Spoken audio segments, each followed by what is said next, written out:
5 seconds remaining. Radiant team's turn to ban.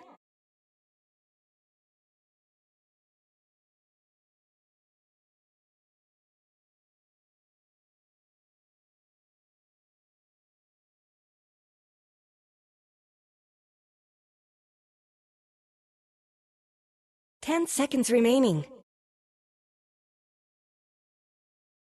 5 seconds remaining. Dire team ban.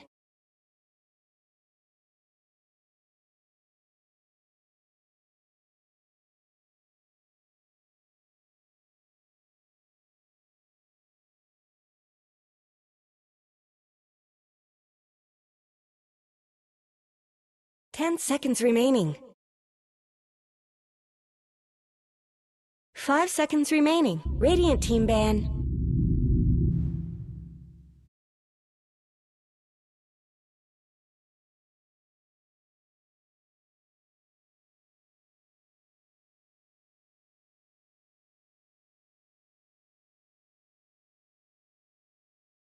Ten seconds remaining. 5 seconds remaining. Dire team's turn to ban.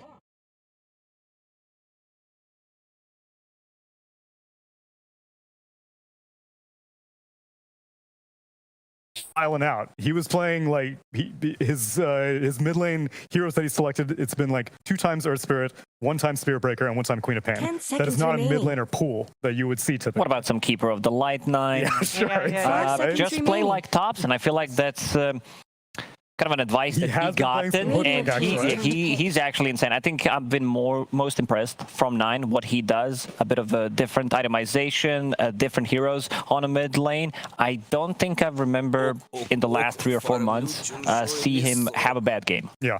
He is exceptionally consistent for having such a peculiar hero pool and play style. And I think that credit to, again, like how Tundra has grown as a team together, because oftentimes in season 1 and 2 of 2021, I would be like, okay, this is the strong point of Tundra. You know, oftentimes it would be 33 carrying from the offlane or something like that. But now, every single time I see them win, they're winning as a unit. All 5 players are working together. Yeah, Team Secret has won, of course, last week against Alliance. 10 seconds remaining. It is very hard to judge, for me anyway. Of course, game 2 of that series was like super fast, sub 20 minutes, I believe. Yep. It's very hard for me to judge how good Secret was in that game, or on the other side, if Alliance was just underperforming, which is also very possible. And we had a very open interview with Puppy after that victory, where he talked about that he feels like it will take time before this roster will get the results that they are aiming for. That time that Puppy's talking about, Tundra has already had that time. Remaining. They have. And I think that the expectation for a lot of teams is, now that so many rosters have shuffled, because Tundra is one of the few shuffles that did not happen in this region, Undying in North America. There is a very, very short list of teams that have maintained the same 5 players for more than even like 3 or 4 months. And so it's reasonable for all these fresher teams to have expectations that are like, it's going to take a while before we all crystallize as... They decided to stick together, not just stick together, but stick together until, what, 2023 or 2024? 2024? That's a lot of commitment. I mean, either that or someone has to pay a very high buyout price to get any of these players on their hands, probably. Hey, that's a long time. I feel like that's one of the longer roster... I don't think we ever had that. I actually don't think. China had, it was either Maybe or Ame signed to LGD for like 3 or 4 years. Which was, that was unprecedented at the time. About a whole roster as well. I mean, you would do that for a star player. A whole roster is definitely unusual. We got an OD as a second pick on the side of Team Secret. I would imagine that we're going to have a lot of flexibility coming out from Team Secret, but I do want to remind people that it was the Outworld Destroyer. Now I realize I've been saying it wrong the whole time because I thought it was turned back to Devour, but it was Sumail that crushed Alliance with the Outworld Destroyer. He was playing against Void Spirit. It's a good pick here. Against the Timbersaw, pure damage, always going to be great. Anything that is tanky, going to work out very nicely. So Monkey King, I still don't know where this hero is going to go. From what I've seen from Team Secret, like they flex it between position 1 and 4. I don't think this is going to be a mid. But to go back to OD, it's also a flexible pick. 5 seconds We've seen it on the off lane. But if we go back a bit in time, I remember Puppy playing a position 5 OD. There you go, quite a far back in time. It's been a while. All right, we got a Batrider ban out on the side of Team Secret and a Luna ban out by the side of Tundra. Are we expecting, because, okay, this OD can be flexible. Are we expecting this Monkey to be super flexible? Because we've seen Yapster, of course, on Monkey King, and I'm sure Nisha plays it too. Yeah, those are the two that I'm imagining they're flexing between. I think even having the Timbersaw on the side of Tundra doesn't necessarily mean that they want the Monkey King to go lane up against it. I think depending on what the safe lane matchup is going to be, will be if Yapsor takes it or if Nisha takes it. Dire team's turn to ban. So this could say this OD is going to be played on the mid lane. They still have one more ban. I've seen Queen of Pain, I believe Tundra played Queen of Pain against OD on a mid lane, and it worked out really well. He died once from the first combo. From OD, everyone dies if you just get comboed by Meteor Hammer. But still, I love this new hybrid build on Queen of Pains these days, where you go for Kaya Sanj, so you have a bit of status resistance, and it makes you super tanky. With level 10 talent, this is the most strength you get. It's plus 11. You become so tanky, because Queen of Pain's issue was always going in and trying to get out of the fight pre-BKB. With Kaya Sanj, it allows you to do that, and then your second item most of the time is going to be BKB into the shard, which is AoE silence, gives a bit more damage, helps out with the clear wave.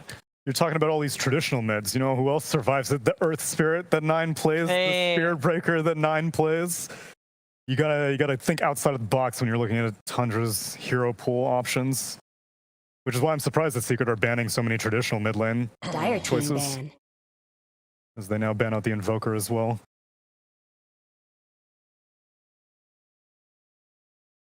Yeah, there's another mid laner ban that would do well against OD.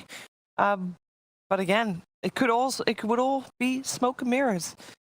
Like, let's just really go hard on making them believe that this OD is mid and waste 3 bans on that, although it's never really wasted when you ban out the TA and the Invoker.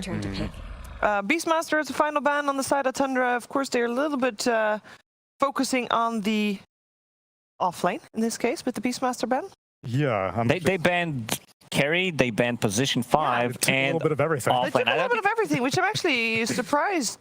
I don't think I ever saw that in the second banning phase. Most of the time, it's like either mids or the offlaners. You're protecting a lot of the stuff that you already got. But this time around, they're like, well, we don't want to play against Luna, Enchantress, and Beastmaster in particular. Go for the variety platter. Yeah, why not? Why not? Bane, actually, I was kind of assuming it was already banned. Doesn't normally make it through this far in the draft. We've seen Bane being a very highly contested hero. Yeah, the hero just does so many things. You have a save, a region reduction, you have BKB piercing ability, setting up for so many kills, and also Snapfire Bane, the support duo. You can always do stuff with these two heroes around the map, no matter what the situation is. If you're 5k gold down 10 minutes in, these two supports, one just by being level 6, can also make stuff happen, which I really like. The only thing I don't like is there's no cheap stun that they can throw out to interrupt OD's Meteor Hammer combo. Usually I like one support to at least propose a bit of a threat that's like, you can't just sit there and channel every single time you're walking from lane to lane, because I may be able to interrupt it. Sure, Nightmare can do it, but Bane's cast animation and the range are just so lame that oftentimes you can't get there in time. 10 seconds remaining. Skywrath coming out. We've seen Yapster play Sky. We also see Yapster play Monkey King, so we're going to find out which one of those he gets his hands on. But of course, great with the instant silence on the Timber. Also, if you can find the Snapfire. Okay, we got full supports here. Ogre Magi coming out. That, to me, says for Monkey. Yeah, Nisha Monkey King. They want to ruin this Timber, so I don't think he's going to have a game. Playing into Monkey in the lane with Ogre, and then, let's say, mid-game against OD plus Skywrath Mage, it doesn't sound fun. No. Like, most of the time, Timber either pops off completely, or you don't really feel the influence of the hero. I think in this game, it might be the second option. Yeah, because he's not going to have a good lane, having to deal with Jingu Mastery and Bloodlust, and then after that, Ancient Seal, silences from the Skywrath Mage. They can do well, like Snapfire Timbersaw, they can do well until Monkey gets... Jingu level 1 is kind of meh. It doesn't really do much. It feels like you're powerful. You get that stack, the sound and everything, so you go in and then you don't get any heals, so you got to be careful. But once you get to that level 3 on Monkey King, going to be much easier. Taking into their bonus time here for Tundra. This is one of the luxury points, getting that last pick out of this pick phase. Radiant team ban. And they go for Queen of Pain, as you mentioned that earlier, Lacoste. Yeah, it makes a lot of sense. It's you know, the only thing you need to care about is this instant silence from Skywrath Mage. 6 seconds, the best silence in the game pretty much once it's maxed out. But with the build that 9 has shown us already a couple of times, I saw him play the pubs, and he also goes for the same build, so I assume it's going to be the same thing. And the matchup, Queen of Pain does well. I was very surprised how well he did against OD. I thought it was going to be a bit more OD favored, but Queen of Pain does well. After the relatively recent changes, the Shadow Strike, where you get the HP back. Right. Yeah, now, I assume that Secret are looking for their offlaner. Mars is still left in the pool, which is, again, like a surprisingly not banned hero yet, seeing as how popular it's been. Ice played Pango. I wasn't really too encouraged by it. Well, you were not convinced by the Meteor Hammer build? I've been. If he has an OD on top of it and then 2 Meteor Hammers off, that'll win me over. Now, I do want to know what the flex potential is on the side of Team Secret, because Ice could potentially be playing the OD, and then you put Monkey mid, and then you pick a new hero instead for Nisha, perhaps. Is there anything like that, or are we just straight up looking for an Ice hero on the side of Team Secret? I think at minimum it would be between OD on mid or off lane. I don't think Monkey King's going to move around anywhere. No, I don't think so. Because 33 did play OD on the side of Tundra. So. Is there a better matchup that you'd want for the Queen of Pain, if that's the case? I think it's relatively even. Queen of Pain does well. I think it's going to go down to they could get Puck. Sure.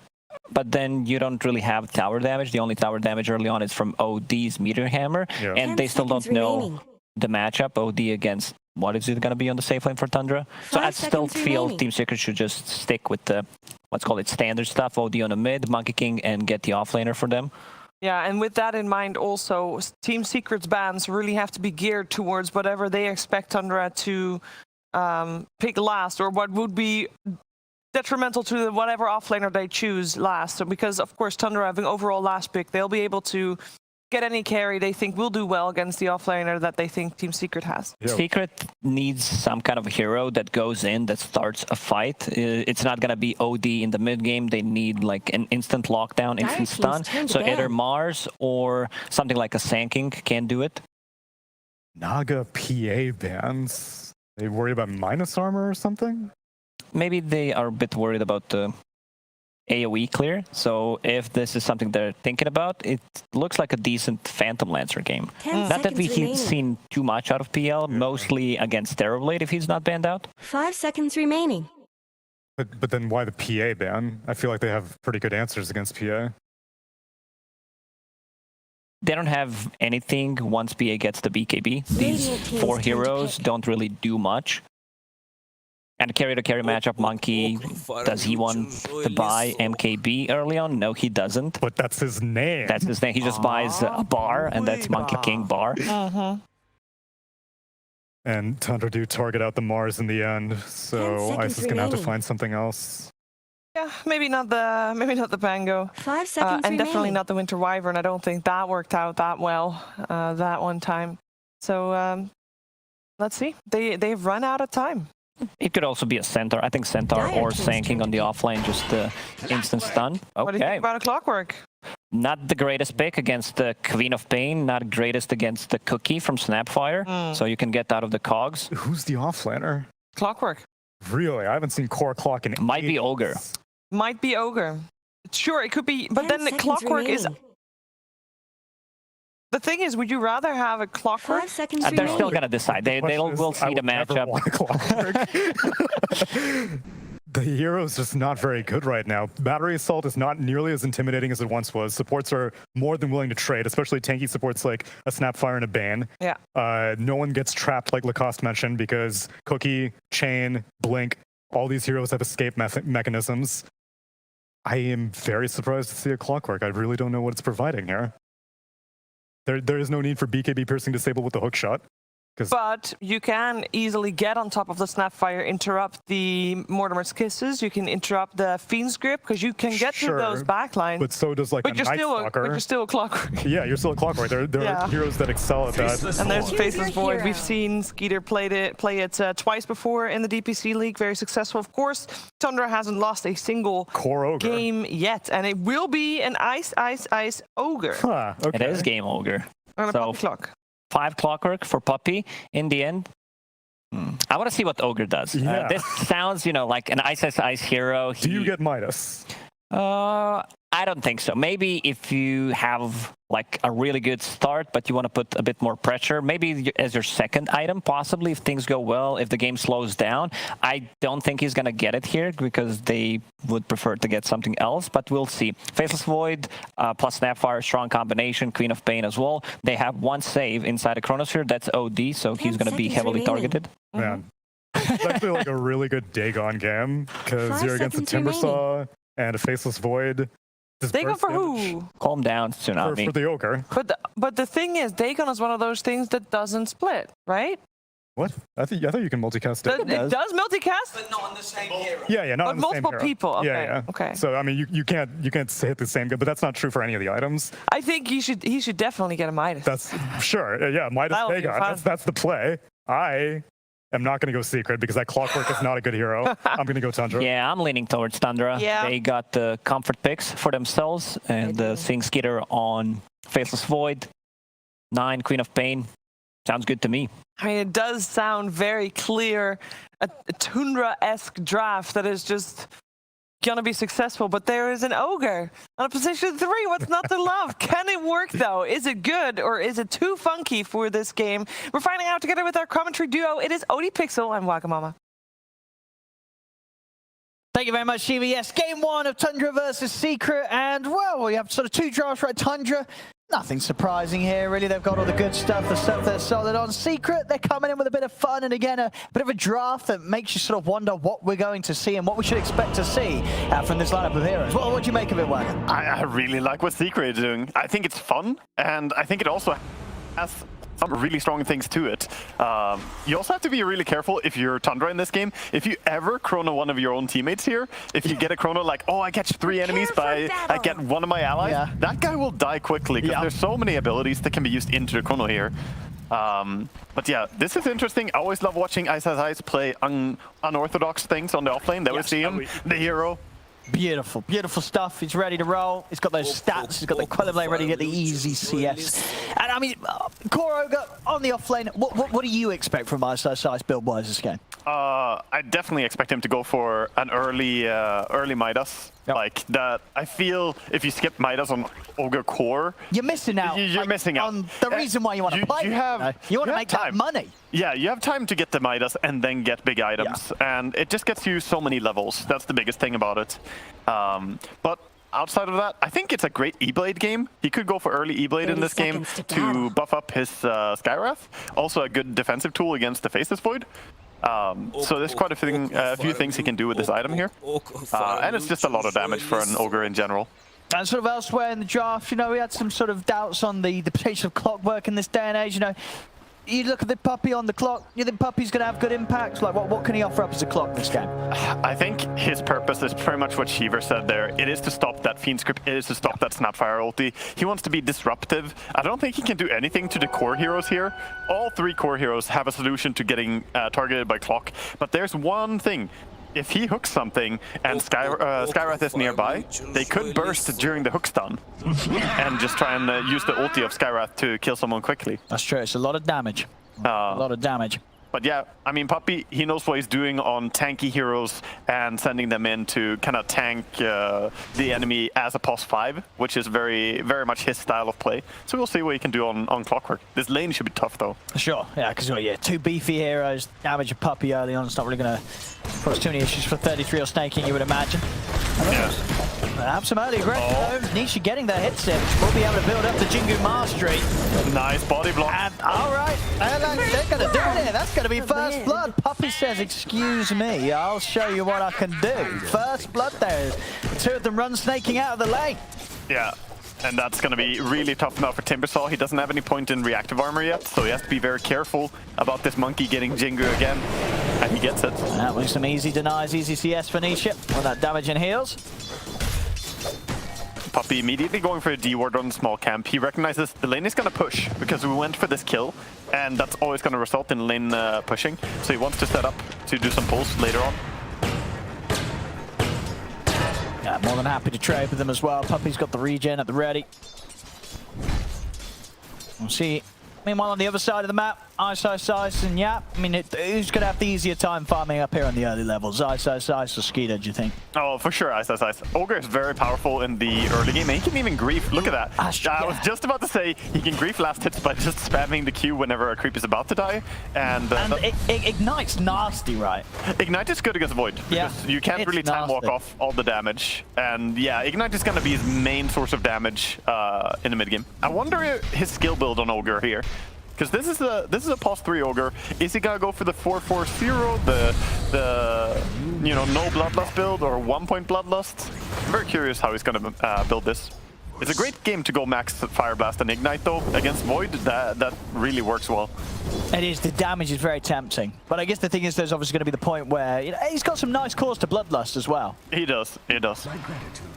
Yeah, it's probably the hardest hero in this game to choose exactly how you're gonna skill it. So leave it to the expertise of Ice, what he believes to be best. It's going to be very interesting to see what his approach will be. So far, the CS so good. 10 for 5 up top against the 7 for 2 from Skeeter.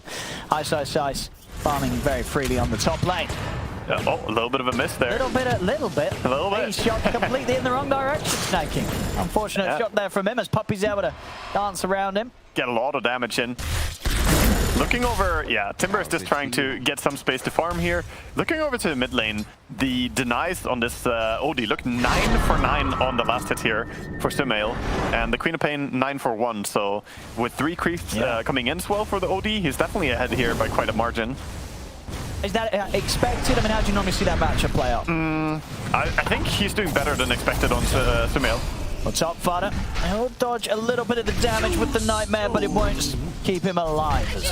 They're able to take him out of the lane. It feels like not a lot the fighter can really do right as a Bane against this Sky Ogre. It's not fun for him in the safe lane. He just has to be the damage soak. He's a damage sponge. Just take all the damage so that Skeeter doesn't, because you need your Void to get farmed somehow.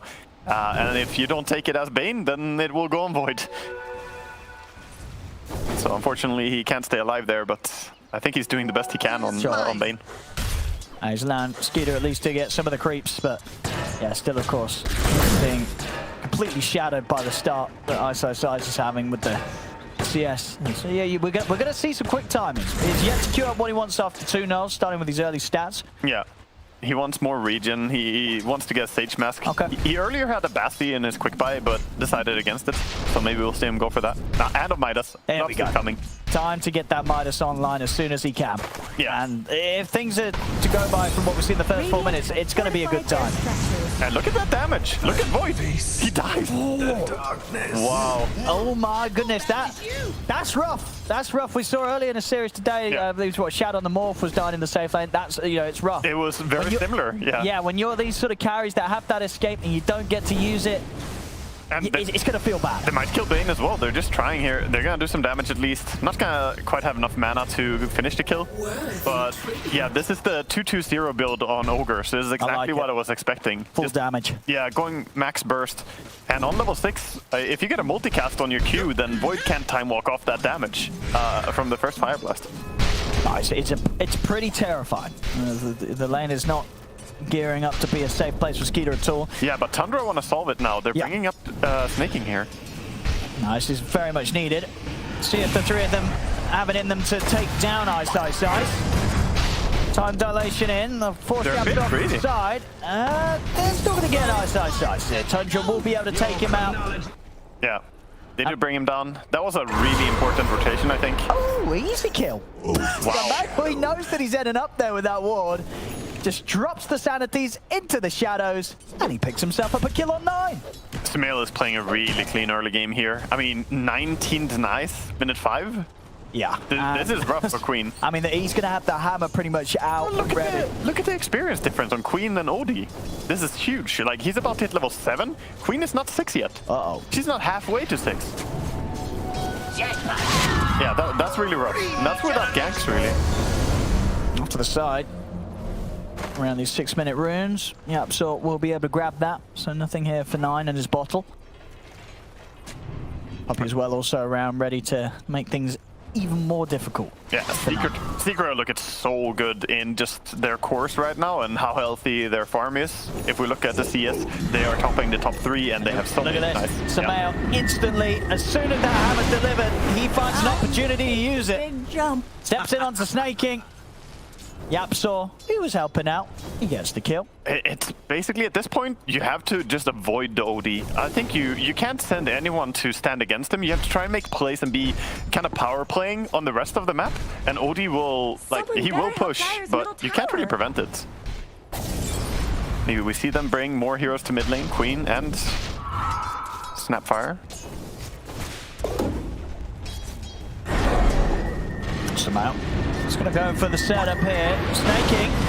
Still gets the hammer though. Yeah, it was a little late with the cooking. He couldn't get close enough in time, Snaking, to stop the hammer from coming down. 9 still dies. Oh, that's disaster. And Snaking, he will just survive. He has got Fada to back him up. But this mid lane, it's getting, I mean, all 3 lanes really. All 3 of Secret's cores off to a very good start here. Just 7 minutes in, already a 3k lead at this very early moment. Yeah, and we just see the long range damage again. Yeah. 1 in prison into rockets. There was even Skywrath ready to take the kill if needed. Like I said, I don't think you can play against Odie right now. He's as strong as 2 heroes at least at this point. Yeah. No, absolutely, with the start that Sumail's out. We'll catch a quick replay of this. Snaking, a bit of a hesitance there before he moved into position. And that little bit of time that he spent waiting meant that Sumail could fully channel the Meteor Hammer coming down, and 9 didn't stand a chance. Yeah, and the difference there, if he was in time, Queen would have turned it around and gotten the kill on Odie instead, because he was tanking tower. What was Snaking sort of scared of, do you think? Sort of waiting for? I think he just didn't want to go in too early and see the OD run away, but yeah, he just missed his timing, and they desperately need to turn those ganks around. Look at this. God. Oh, no. Oh, you cannot have this. Yeah, they got to do something about this. Sumail's just taking so much from them, and Monkey Kong as well. yeah, they pretty much got most of it. Can they kill Sumail for this? They have got 33 around Sumail. He's got some backup on the way, and he has got a sanities at the ready if he sees a chance to turn. Fada setting up with the Nightmare, but there's not really any follow-up. So Tundra have to just use it to try and get out. Sumail's got the setup. Astral into the hammer. 33 goes down. Puppy's going to be running back. The rest of the Ignite's going to fly over, catch Fada. So Secret, they've maybe even got a chance to chase down the Bane as well, as Fada has got no further way of escape. Yeah, that's dead end. He's also going to get caught down. And I think by now they're probably going to get forced to forfeit the mid tower as well, as the meme hammer is going to be used by OD to pressure there. Nice rotation by Secret, bringing so many heroes. They're actually just going to control runes right now and farm even more. Just building a massive lead here. They are, and this is all before the Midas is even out and Ice. Yeah. Once that's there, the gold lead, it's gonna shoot up. I mean, they're 5k ahead. Yeah. We're Already. 9 minutes in. This is disaster town already. You cannot have your lanes go this horribly. What's the recovery plan for Tundra? What are you looking at right now? You're Tundra and saying this is what we're gonna work towards. This is something we can make. Happen with. There's 2 things, right? They have the Chronosphere, they had it for quite a while, and they have the Queen ulti, they had that for quite a while. None of them have been used yet. They need to create a situation where they can get these abilities working for them. They tried with the Queen ulti there, going on to OD, like setting up with the Bane Nightmare, but OD was just too tanky. They couldn't kill him. Hey, we're saying that sort of have 4 people around Sumail in the river. Yeah. Oh yeah, I guess they had the ocean heart pumping as well. I'm missing a TP from Void to bring down OD, or for them to play on different lanes altogether. Either you bring everything and take this OD down, or you just try and win the other sides of the map. We'll see in the mid, Puppy picking up his progress towards the 6. Top lane, how's the Midas doing? It's going to be on its way out. Midas has pretty much got the dollar. Yeah, still no points bloodlust. This is just all in spell damage. And it's, I mean, look at this, a time walk, but it doesn't matter. The ignite is so strong, hurts so much, it's half of your HP gone. And that's before level 10 talents. That 10 talent increases the damage by 16 per second more. And yeah, some multicast of that. You're going to be ticking for a long time. See how Ice's RNG is today on the Midas. That's oh, the first one sets the pace for the game, right? It does. That's the one you pray for. Not playing Tundra. They're trying to set up. They're going to jump in. And BO3 jumps into his own deck. Immediately gets blown up. Skeeter, he jumped in for this. He has to use the chrono. Otherwise, he'll be in trouble himself. He's trying to hit Tanisha. They've got the kisses coming in for the side, but Nisha's able to get off the armor. Does still die to the damage of the kisses. Samel focusing down follow with the help of Yapsa will take out the Bane. They may have lost the Monkey King, but they're still fighting fit here. Hot Dog comes in onto Skeeter. He's already used his time on Sanity's crashing down as Skeeter goes out. The Astral's there for Samel, ready to set up on a 33. As Puppy moves into position. 33 tries to hide into the trees, but they see him. I think they might realize that Snapfire TP'd in as well. I think they're going to go in and scout. Because he TP'd in and they saw that. Yeah, Yamsar knows. Look at him. He's like, you're in here somewhere. They're sending the tips out. Where are you? Has Puppy got a rocket flare to send out in a second? Yeah, 2 seconds. Oh, I think he's going to send it right on. Is it? And it's up. Oh, close. Oh, no. Yamsar. No, he's found him. He's found him. He's hiding. I'm not here. In 2 seconds, there's a beam hammer. Oh, no. I mean, this doesn't even look fair at this point. Secret are just doing absolutely whatever they want. Yeah. Let's watch the replay. Honestly, if anything, I missed the first use of the Midas. I've got to see if he got a good roll on it. Did you see? I didn't see. No, I missed it. They distracted me from it. A lot of action going on here, and it's a little scary, you know, the point where... Yeah, the Midas. Not much good's happening to Radiant's bottom tower. Dire have fortified I'll keep it. Did he use it? Oh, he did. He got double. Yeah, 2 extra. He got a double on his first one there. Money is being made here. A lot of, 6k lead. I mean, as if killing all the enemy team basically is not enough. He also got the multicast Midas. Yeah. That's what hurts the most. Especially the fact that it happened in the midst of the team fight. You're watching your team lose a team fight and you also see the Ogre get a multicast. You know he wants the value. You don't wait for that Midas during a team fight. Snaking. Dire's top tower is under attack. Gotta hide in the trees. Backups coming in. Fun of TPing over. 13 minutes in now and Secret starting to do damage this tier 2. So right now we have a Queen of Pain who's the lowest out of all 6 core heroes at 13 minutes. In terms of net worth, she is the least farmed. That is pretty much never where you need to be as a Queen. Queen is a tempo controlling, like, driver's seat type hero. You need to be in control of the game or it's gonna go completely the wrong direction for you. But she's trying to recover whatever she can in jungle right now. And it's just sort of testament of how much difficulty Secret's giving 9, because we have seen 9 on his quad. He pops off. Like, I believe the last series Tundra played, 9 played his quad. I think it was like 16, 1 and 19. Like, he had an insane game on the Queen of Pain. He hasn't used his own ulti a single time, I think, this game. No, he didn't use the top. He didn't use the top. They bursted him.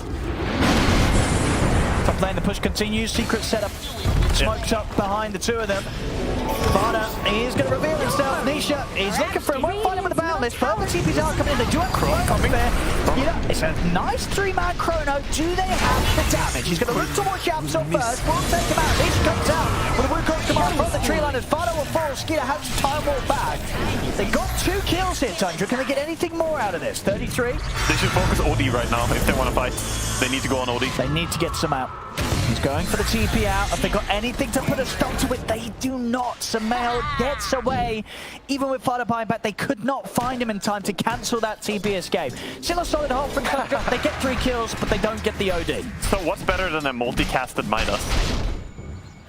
Having a multicasted Midas and a Midas and OD. I like it. You can get even more Midases going. He actually bought the Midas after the meme hammer, so he wants to keep scaling. He's preparing for this game going late. He didn't get a multicast. No, he didn't. No. Keep trying. Yeah, maybe next time. He needs some lessons from Ice. He does. Ice is getting them every time. There we go. We'll catch that replay again. Deep move from Secret. Tundra turning up as they did. And he goes. See it again. Okay, Eyesight also got that multicast again in the team fight. Yeah. Meanwhile, they're chasing down Fata. Gonna get a kill on him in the jungle here. And he did buyback before. So he's dead for almost a minute. No, always hurts. Especially when you're dead for a minute, 15 minutes in. It feels like a long time. Yeah, he's gonna be on the sidelines here as they start mounting more pressure. Oh, we go Midas time for Eyesight. Is he feeling lucky once more? Does he go for the mighty caster? Does he take siege creep? You don't do it on the siege creep. No, you don't. He saves it. No. No one. Not if there's nothing else around. He knows he's going to get outcast. Yeah, Because he does. Yep. He does. Easy. He might die for this, but honestly, you got a multicast. You don't even care if you die here. You're like, whatever. Whatever. I used my Midas. I got 2. The value has been had. I mean, Snap ulti used as space created right there. Yeah. Honestly, though, this is great for Tundra. They needed something like that. Getting a kill on a core hero, that's a lot of gold going their way. Skee's working his way back into it. I mean, they're only 5k gold behind. They were 5k gold behind like 9 minutes in, right? They've kept, stabilized. And that's despite losing towers. So... No, this is something that we've seen Tundra do very well at before. They might have a rough sort of first 15 minutes of play, but they know how to, exactly said, just sort of hold this position and start to work towards the items that are going to get them in a position where they can turn around. Get this Quap, the BKB on 9, it's just a recipe away. Speaking of items that are dangerous, there's a OD or there's a lot of Atos on the Skywrath right now, so he can actually lock down these heroes that otherwise would jump away. That could set up some kills because we don't see BKB yet on Queen. We don't see BKB or Mantis Tower or anything on Void. So right now, Skywrath is a very serious threat.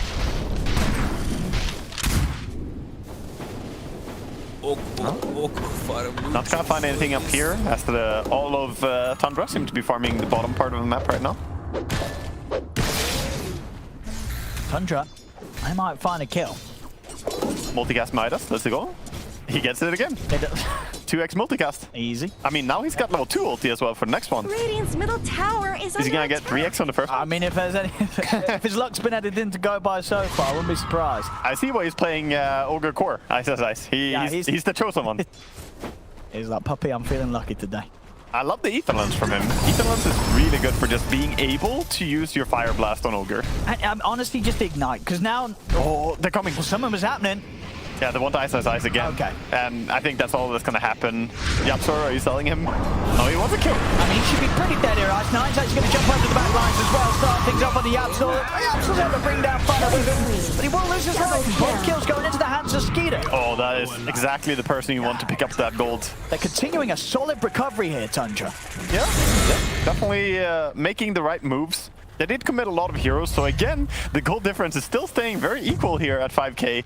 Not really changing, but I think getting that gold onto the Faceless Void is the important part. That's the big thing. The hero you want to become strong enough to kill anything here. And he's still got Chrono, so find something else out of this whilst there's a bit of time with Secret shaking up 2 heroes out. They're making a smoke, they're making a move into the enemy jungle.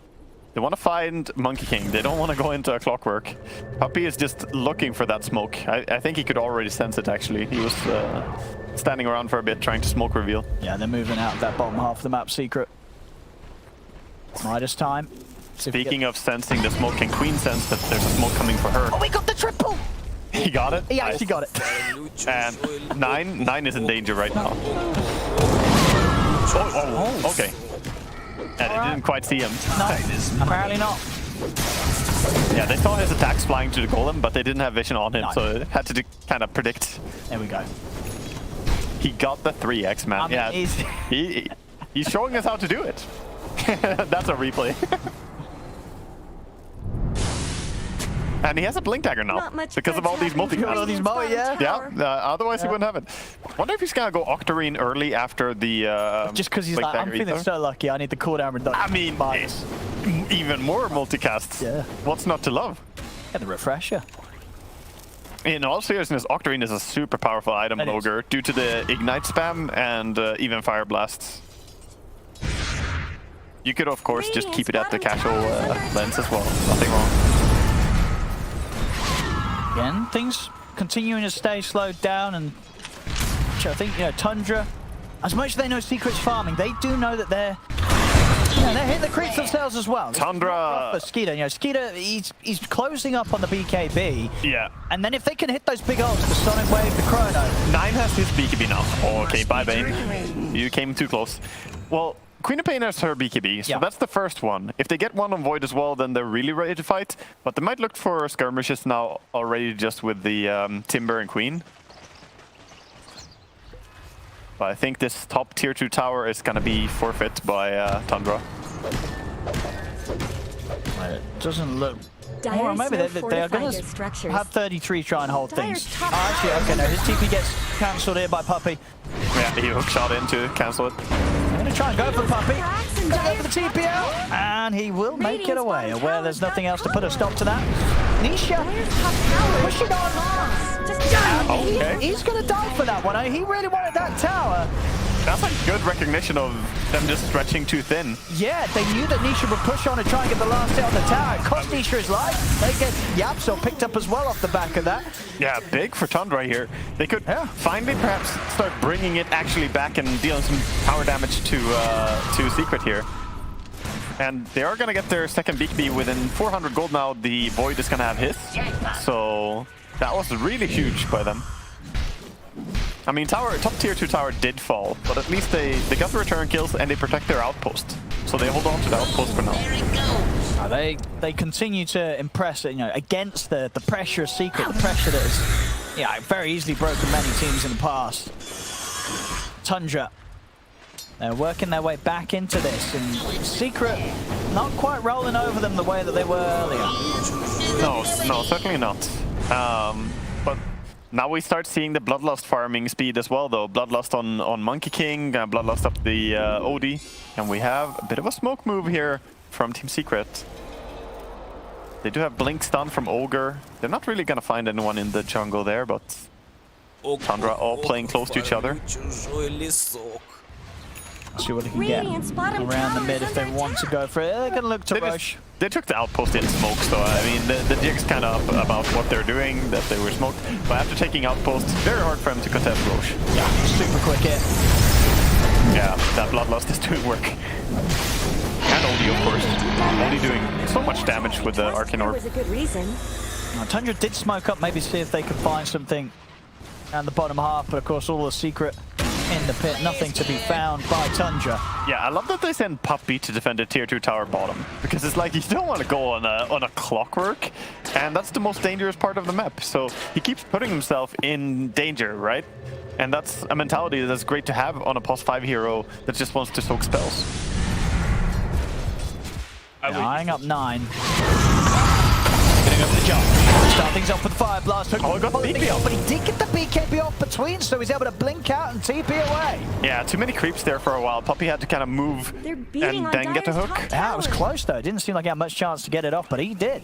In the end, nothing major expended for Secret. It's the hook shot, and BKB was used on Queen, so they'll probably still be okay with that. Obviously, they probably felt like they should have that kill, but they didn't use anything big. No, so the game continues as is. Nice. Looking for some creeps to grab with his golden hand. Yeah, let's see. No creeps. Oh no, the Midas and no creeps. He's going to settle for the small camp. Oh no, there we go. Oh, 3x. This man. How does he do it? I don't know. This Midas is a lot the of best money. Midas. It's paid off so much. Puppey, he said that's my DD. Oh, they got the rod into the silence. The cookie will break the combo. Nightmare as well. By the time the Sanities comes out from Samael. Wow, that Nightmare almost saving him, but Samael says no. Yeah. See if Nisha can get more out of this. He's going to be able to run down Fada. Puppey also heading over. Fada will shortly fall to the chase of Secret. Yeah, that was... I'm surprised he couldn't get his BKB out there, like, between the Nightmare and everything else, but... Right, yeah, he did have it. Yeah. But I guess not, yeah. I thought that was going to be the initiation, that they just poke out the BKB, but it was really greedy with it. I think you need to be very willing to use BKB early nowadays. Ever since it changed from the 10 to 5 to 9 to 6. Yeah, it's not as bad, bro. It's not so bad. You go down to a 6-second BKB, it's not great, it's not a good feeling. And yeah, they might have lost something due to him wasting BKB there, but It's so risky to hold it when you have Skyrat nearby. Especially with how much damage Secret can throw out once to catch you. Yeah, it's like a hook shot or a monkey stun. You'll die. Yeah, a hook shot or monkey stun, and then the Skyrat ulti comes in. You die very rapidly. Bounty. Finally, a bit of bad luck for Ice. Do you get a 1x? He got a 1x. Oh, okay. Well, he's only human. Yeah. Feels good. He is going for a Hex, by the way. He has 4k gold. Yeah, do you like the Hex Rush? I really like it. I think it's great against these BKB buyers. It's going to allow them to chain stun and kill heroes like Void and Queen here. I think he could have gone for a range of different items, but Hex is probably the most disciplined choice and the best one here, I would say. Maybe a BKB, but that doesn't save you against Chrono. He's really looking for stuff now. Ice is ice. I mean, if he gets a Fire Blast to open up, even onto 9, they get the angle for like a hookshot, 9 will die. Tundra smoked up. They're coming from below. Chrono Skeeter, he's in with the BKB, going on to 2 of them, he's posting down to Mel, but when it comes across the take out 2 of them, but the Wukong's command stay along with the Boundless Strike, they've locked down Fire, 33's able to get out of the Wukong's command in time, Chakra thrown back in, they found 4, Nisha's going to go to the BKB, it's the fast day! No! Will make it away, but a fantastic fight there from Tundra around their triangle. And they couldn't have started anyway better there. Skeeter getting him with the BKB Chrono, no hesitation, catching Samel before Samel could do anything in the team fight. Yeah, Secret had no business being there since they didn't have the D ward yet, right? There was this ward that revealed them, and on the back of that, Skeeter just jumps in, catches them, and the burst is so strong. Snapfire laying in, Queen using ulti. All of them really just working together. This is what their draft is capable of. If they get to use their abilities correctly, they can take down enemies even at a big disadvantage in gold. I like that little smile after a fight. Skeeter maybe needing to take some lessons from Ice on the RNG front. For sure. I'll get in the bash there, unfortunately for him, but I think he'll be happy with the overall result of that one. 4 heroes out on Secret. Yeah, now you just want to wait for cooldowns and then try and rinse and repeat if Tundra. That's their game plan. Luck's back on the menu here for Ice. As with that, the Hex is pretty much going to be there for the next team fight. Yeah, he is closing in indeed. 800 more gold. Dire's middle tower is under attack. Look at Nisha just pushing mid now. He just lost Aegis and they're not all there, but he knows so many ultis were used there that he can put some pressure onto a tier 2 tower even. Ice as ice. He's being targeted. They're heading straight for him. They know he's close. He's not going to have any means of escape here. No, this Hex is being delayed. Those 2 deaths, he's been really close to finishing Hex. They still want to fight. Secret want to take the engagement. Nisha. For the setup. Have the stand on the turn, and they'll quickly take Fire away. Hookshot's going to miss, though. Yeah, they got 1 burst at least. Get a quick, clean kill and get out. Tower has looked better. So let's see what Timbersaw has right now. He has the BKB, the Kayan Sanch, and a Yule Scepter right now. This Timbersaw is getting quite powerful, actually. Yeah, he's a tough one to kill. 33. So in the last fight as well, able to survive, get that extra bit of damage thrown out. Dire's middle tower is definitely more and more the Secrets have really going to have to concern themselves within the team fights. That lead that they've held, it hasn't grown, and it is starting to slip away from them. Another rough team fight against Tundra, and Tundra will be taking the lead. Yeah, the later you go in this game, the more and more the Bane Disable and the Void's Chronosphere are gonna start controlling the game, right? These disables become more and more valuable later on in the game, and Void can really just kill anyone if this game continues the way it's going. Only 4k leads despite all these multicast Midases. Makes you feel it's a very close game now, actually. The Hex is ready to be picked up. Yeah, he needs to buy it now before he loses it again. Oh, they are coming. They're finding Puppy. Secret don't mind the fight starting off with Puppy being the main focus. Tundra up down, number 9 in the BKB. Farder's found off to the side. Tonic, they blew everything onto Puppy. That was a lot of commitment there to kill off Puppy. Yeah, Tundra want to get out now. They used BKB, used Queen ulti. Buyback was expanded, but this is a power spike now for Secret. Yeah, the Blink X from Eyeside's side. Absolutely catch them out. He's hit the level 18 as well. So real chance to lock out a fair few of Tundra off the back of him getting a good jump in. Got to watch out for it. Looks like they're just gonna go for the capture. Oh, B can be used again. I mean, I guess he saw that X. It was just instantly spooked there, 33. Yeah. I mean, that's pretty much what I was advocating before. You can't hold them. Yeah. You just have to use them, especially now that the Hex is up on an Ogre. Again, multicasting. And he's level 18 now, so max multicasts. This Hex can hit a lot of people in this next fight. If he gets a 4x Hex, you know, it just feels so awkward. Suddenly nobody is doing anything. So Secret is just playing and positioning for Roche. They know that this is their next objective here. They took over the outposts, and now they're trying to control the area. Tundra don't want to give it for free. Nice. Start things. Moving up from Fada. The cookie will stay Fada. He's up to the side. Nice coming on the back lines with the BKB. Look at the Yapster. Yapster straight for the TP out. The 33 is in with the Yules to cancel his escape. Yeah, beautiful Yules there. Really nice catch. In the end, just a support kill, but that's definitely fine for them. They didn't expand any big ultis, and Queen ulti is coming off cooldown now. I think Tundra at this time could be the ones looking for a fight immediately after. Roche is up. Dire's bottom tower is under attack. Potential ready to roll. Very close to having Skadi done on Skeeter. Yeah. That Skadi will help him a lot, locking on to people and not having them just run away from him. Problem with this OD. OD does have a Hurricane Pike now, so I guess he can always get away a little bit.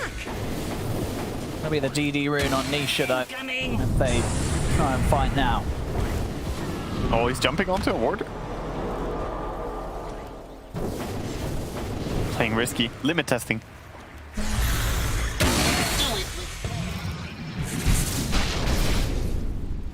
Mosquito, one more jungle camp or so and he'll have. Skadi finished. Feels like Secret really want to fight, but they have to wait for a Stara. That bit of extra damage. They can't start a fight 4v5. This control. That cliff is worth everything right now. The fact that they have ward and sentry there. You want to play under your vision. Try and get a good fight here for Roche. On himself even up the cliff. Bash is now done for Nisha, so a bit more control against these elusive cores. Yeah. We have Sumail also working on a Hex, and here comes the smoke. Secret already, everyone is grouped, and they want to try and wrap around and get onto a high ground from below. Trying to take the long way around. Everyone is trying to stand in positions to break smoke. My favorite is Bane just standing on the cliff right now. He's been there for a while. He's got his spider legs. He's chilling out. It's a little spooter. Yeah. Alright. You can tell that Secret are not super confident because they smoked up, but they didn't go in where they know the enemy are standing. Like, they knew that they were in their own jungle, but they didn't really want to go there. They're hoping to find someone alone instead. Nisha's watching. But they really are, yeah, Secret. Timber. So cautious right now about how they go in. They are respecting the power that Tundra's built up. Timber is bait. Don't take the bait. Boom, there it goes.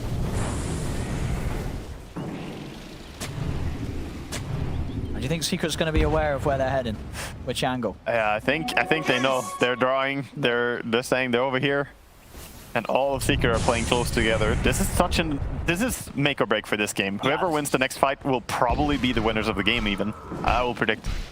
I mean, yeah, whoever wins the fight gets the Roche, and they're going to be taking at least another couple of towers. Yeah, and it's so even right now. So this one fight can decide a lot. I just feel indeed we're at that sort of very balanced midpoint of the game right now. This is the most posturing we've had all day. This one fight. Both teams want to get it right. How they initiate, everything comes down to it. Oh, they're going in. Oh, Radiant structures are fortified.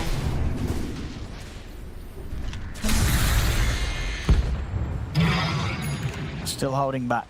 I mean, this is where you're pretty happy to have Midases, by the way. When you farm like only 20% of the map or something, you want to get the most out of those creeps, right? If you have Midas, you're getting more value than if you don't.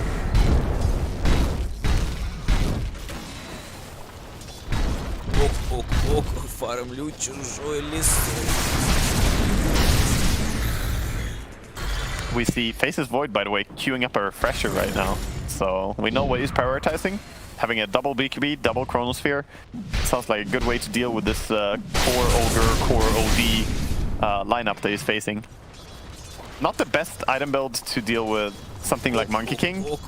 He's not adding more damage, but I think if you're not in BKB, you're probably just gonna get destroyed in this fight due to double hexes. 9. Patience on the bottom lane. If he shows...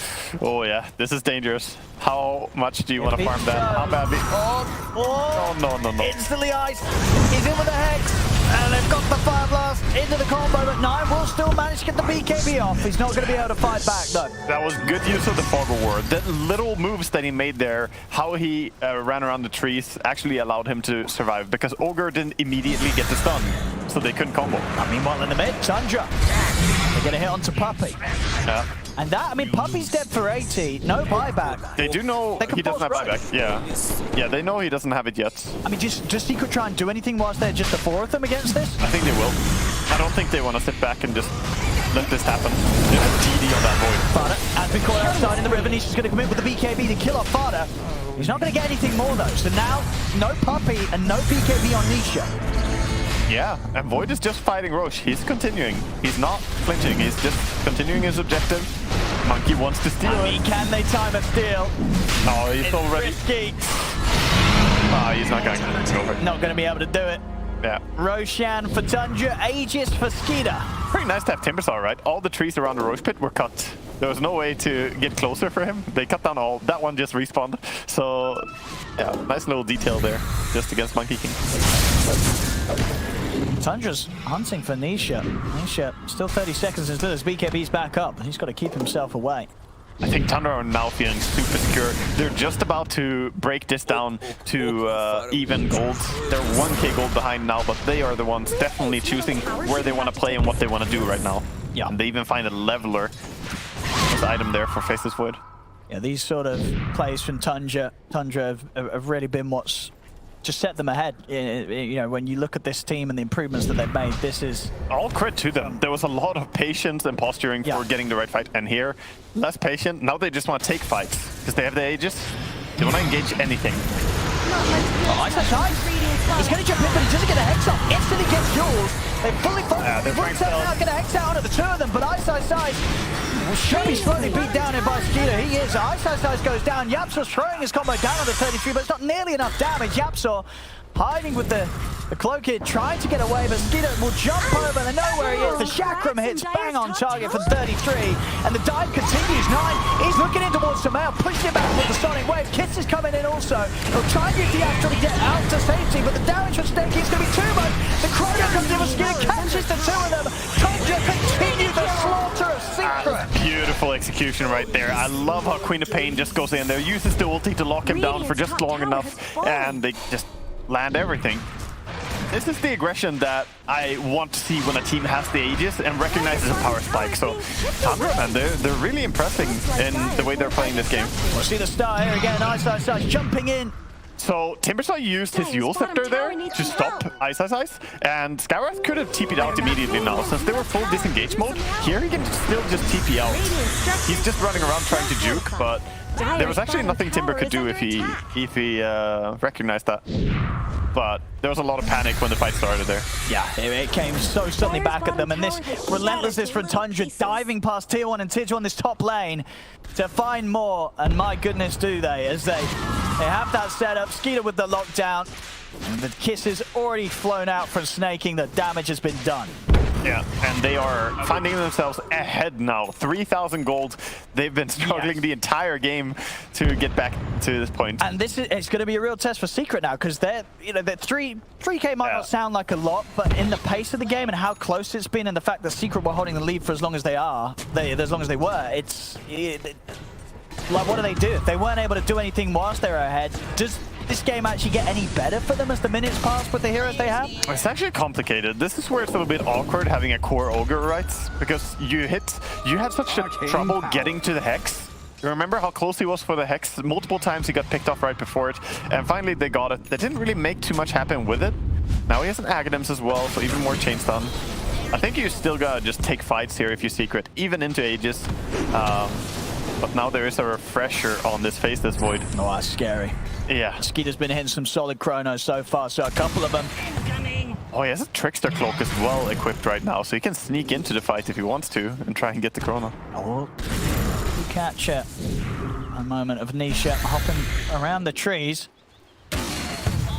Yeah, Timber just randomly trying to cut trees and find where the monkey is. In the end, looks like they're gonna back down. They're like, chrono is definitely back on cooldown. We don't want to fight into this. They probably also recognize this refresher is gonna be too much to handle right now. They can't take a 5v5 fight, I think, anymore. I think Secret have to find ways to split up Tundra. Not much good's happening to Radiant's bottom tower. Because right now, in these pure teamfight engagements, they seem to be just falling a little bit short. The Ogre is honestly just being locked down really well. Radiant's bottom tower has fallen. Keep the Midas going. The one thing he has going for him. 9. Yeah, he has Linken's on Queen. Not so easy to disable anymore. Oh, what the Sumail can do to stop this from happening. As Yamsel, we chase down by 9 over the river as well. We see Puppy struggling with Skeeter in 33 as Tundra get a second. Secret, as you say, as soon as the 5-man of Tundra starts running at them, they have to split, they have to get out. Yeah. They are not fit to take these fights right now. And this Void, even though he has quite a heavy damage build as well, and of course the double Chrono, double BKB, he also has Trickster Cloak and Backtrack. Oh, they're going in. He's going to try for it, but already Sumail's been gripped on the backline. They do kill off Vada. Skeeter's got the BKB at the ready and jumps over, looks for the backlines, drops the Chrono onto Sumail. Plus the refractory's going to have a second round of this if necessary. Buybacks are coming out from Secret. Skeeter caught in a boundless strike. They've got to be careful around the Void though. Still got the refract, the BKB and the Chrono if he wants to use it a second time. Yeah. Does he want to try and turn? Thinking about it. Oh, he's hesitating. He's going to go for it. He's going to have the Chrono, but he doesn't quite catch Nisha, so Nisha will still be able to kill off 9. Skeeter's got the damage to back. Sumail, he does. It's a dieback on Sumail as the bashes come into play for Skeeter.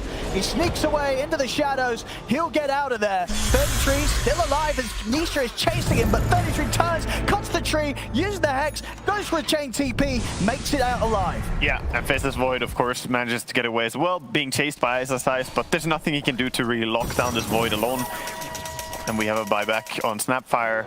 Excellent. Yeah. 2 buybacks used by Secret there, the big one being Sumail. Super costly losing Sumail twice, and so frustrating getting chronoed twice. Like, you can't do anything. I mean, Secret, they want to try and fight whilst the Chrono's down. Yep, this is good. They need to recognize tempo is the solution to Void.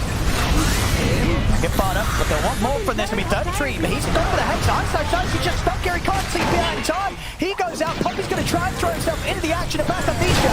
Nisha commits with a BKB. Bound the strike to the second shot comes in from Poppy. They're locking down Skeeter. Skeeter can get out in time. Time locks back up. Skeeter's away. 33 still fit to fight there with a full HP in the mana. Nothing you can do to save Snaking though. Yeah, Tundra time to just back up and heal fully. Disengage this, sell the tier 2 tower. And good play again by Secret to just go for this. And this is the only way to do it, because there's going to be the time in 1 minute from now, both the refresher and the ulti is going to come back on cooldown, off cooldown for Void. And then you're not going to be able to win team fights again. Like, at that point, simple as that, 5v5, you're going to lose the team fight unless you burst Void from full HP. And I don't know how you do that against a Bane who can Nightmare him, and him having Backtrack plus the Trickster Cloak. It's honestly too many things to try and bring him down, I think. Possibly if they get the Hex into the Skywrath ulti with ulti clicking, but everything needs to line up for them. It really does. Skeeter, completely massive. Yeah. And Queen of Pain is not that easy to bring down either. I mean, she has the Shivas, she has the Linken's, she has the Linken's talent. So it's the double Linken's effect as well. Very good when the enemy team has 2 Hexes. I definitely respect that. I would go for the same. Smoke up from Secret. How long have they got left to strike before the Chrono's up? They haven't. Chrono's there, yeah, refresher as well. It's already here. And Mjolnir. He sent it out from base right now. He's going to pick it up. So even more attack speed. Gonna have some serious damage now. If you thought OD was gonna live. Oh, they're looking for him. He's looking for the setup, but Skeeter's aware. Yeah, Skeeter could sense it. Do it with flair. Back to the safety of his teammates, Skeeter. Yeah, they had a crucial ward that revealed their movements early there.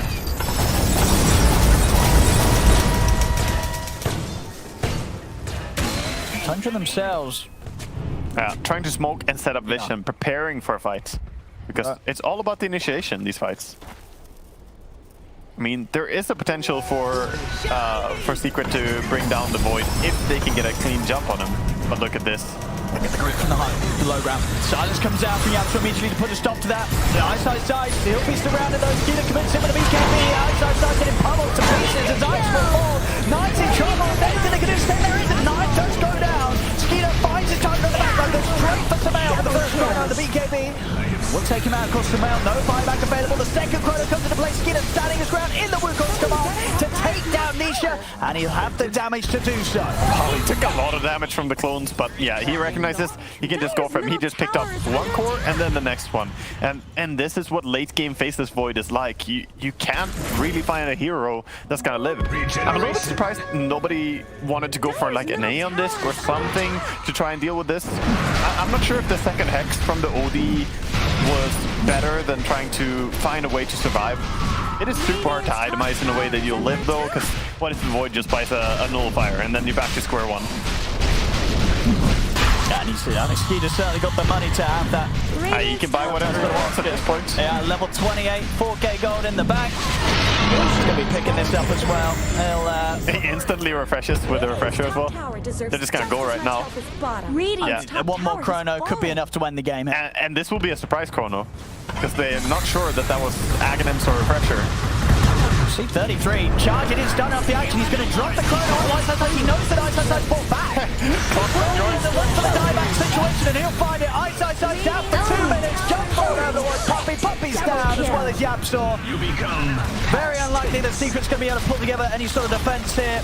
At least 2 sets of racks, you would imagine. They're going to go for the game. They know Ice is out for 100. Puppy as well. Yeah, straight for a throw. They do have +1, +2 alive in 15 seconds from now. Yeah, what can Samael and should do on the probably nothing, but you know, they don't want to tap out. There are 5 heroes though. Aegis and Cheese still up as well. I don't see how they're gonna do this, but they're gonna try at least. That's all we can do. Sapphire bombarding. But yes, Samael, bless him, he can't leave the fountain. Nisha's gonna go in. Come in for the BKB Palace strike over the walls. He'll use the Wukong's command to hold them back. But Skeeter, he's looking to close up. He's hitting. He wants to put an end to it. He'll be forced out for now, but he's ready to jump back in. It's just a bit of a bait. They'll pop the Sanity's Eclipse. It's not enough damage to get the kill, though. 9 survive. Snaking, he's not even going to go down as he gets step out of the side, turns around, shoots Nisha in the face. GG is called. Tundra there. Skeeter very happy with that victory and deservedly as well. This was a phenomenal game from Tundra. Yeah. Secret, they threw everything at them at the start. Tundra, 9. He was 0-3 and 0 at the beginning, struggling to find some sort of impact in the early game. Yeah. But they know how to bring it back. They've done it before. They do it again here against Secret, and look darn good doing it. Yeah, earlier today we were talking about Liquid being a resilient team.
Ok.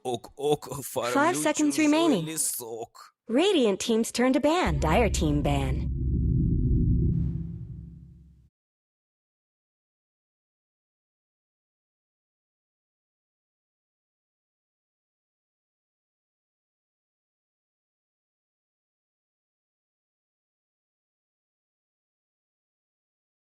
Ten seconds remaining.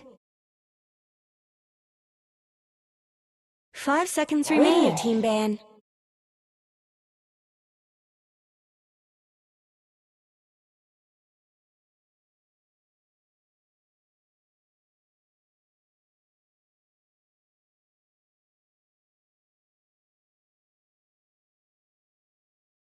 Ten seconds remaining. 5 seconds remaining. Dire team ban. Radiant team's turn to pick.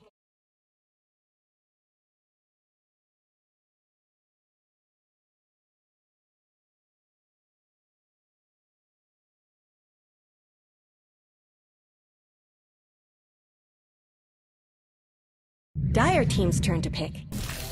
Weaver.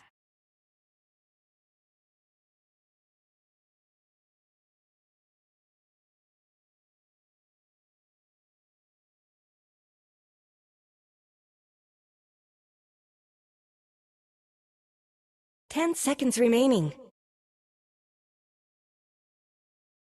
5 seconds remaining. Dire team's turn to pick. Radiant. A world devourer.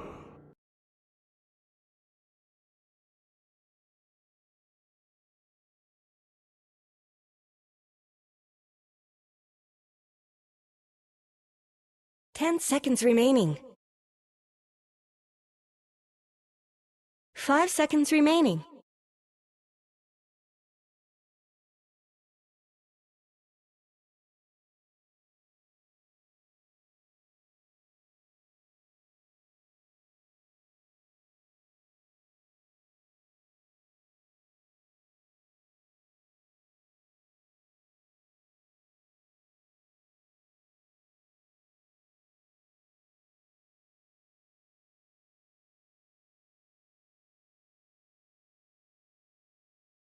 Radiant team's turn to ban.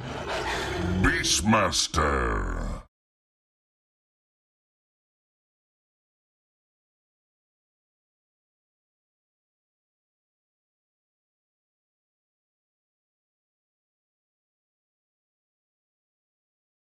Ten seconds remaining. 5 seconds remaining. Dire team's turn to ban. Radiant team's turn to ban.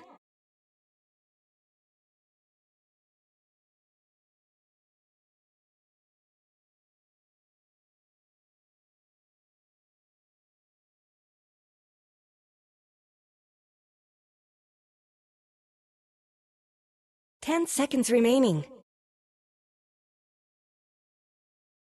5 seconds remaining. Turn to ban.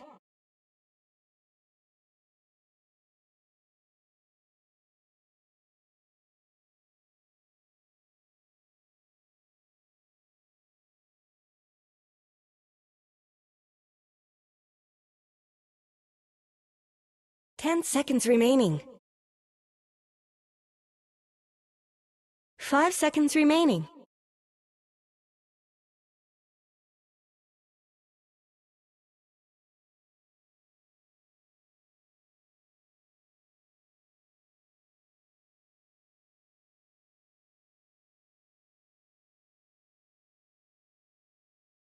Radiant team ban.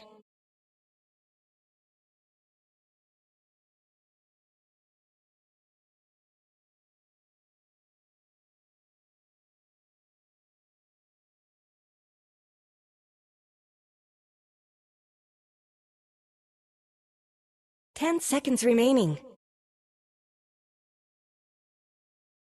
5 seconds remaining.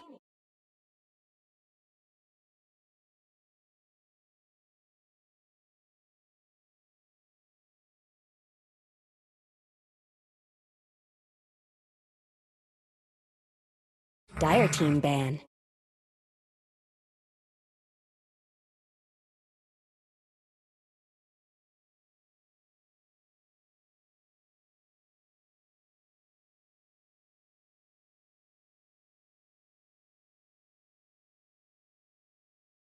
Ten seconds remaining. 5 seconds left. Don't freeze up.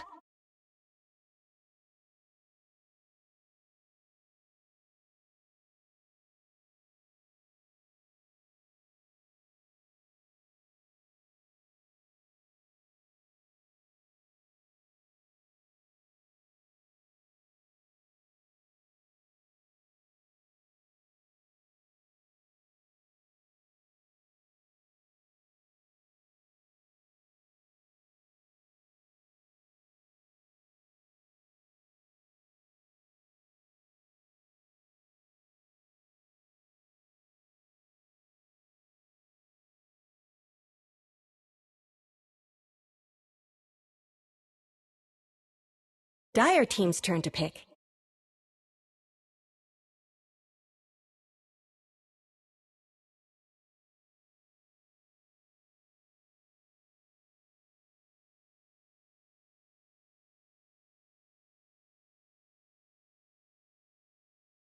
Ten seconds remaining. 5 seconds remaining. Radiant team's turn to pick.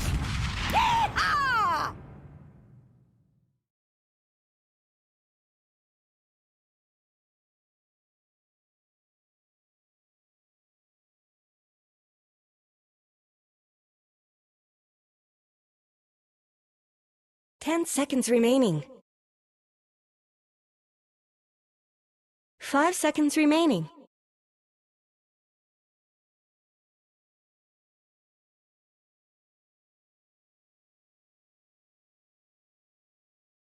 Radiant team's turn to pick.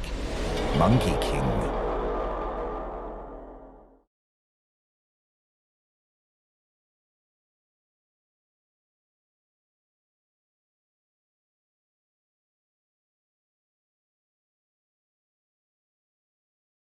Ten seconds remaining. 5 seconds remaining.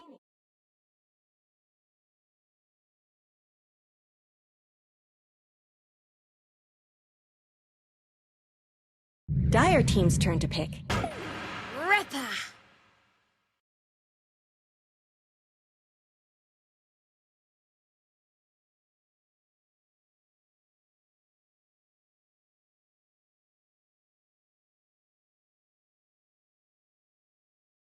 10 seconds remaining. 5 seconds remaining. Ок, фармлю чужой лес. Ок, фармлю чужой лесок.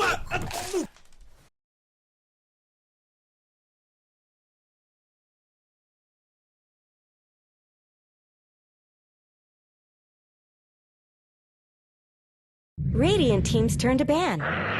Soul Warlord.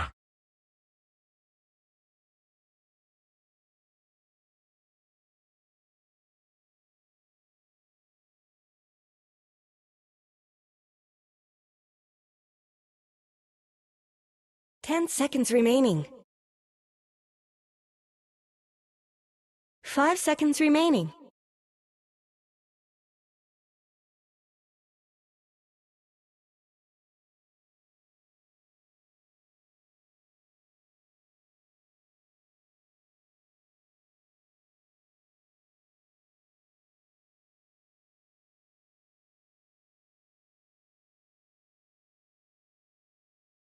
Dire team ban.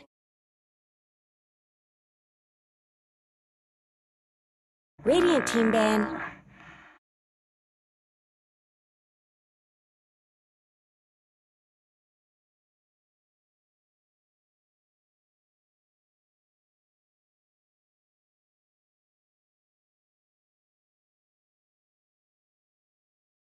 Ten seconds remaining. 5 seconds remaining.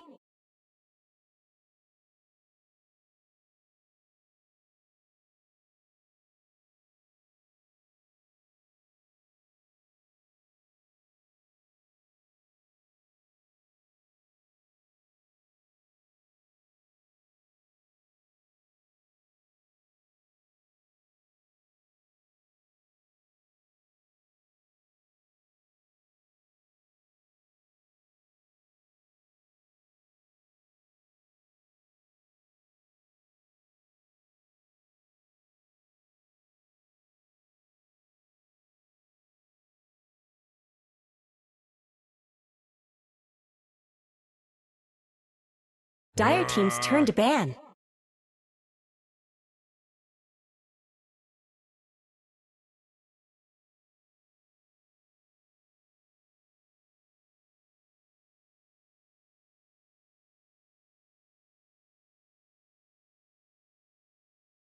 Ten seconds remaining. 5 seconds remaining.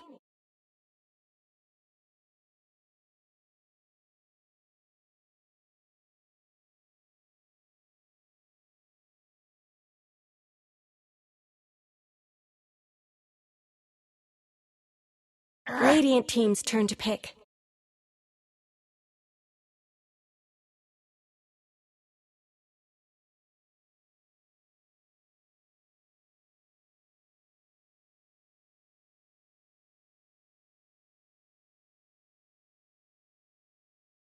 Ten seconds remaining. 5 seconds remaining.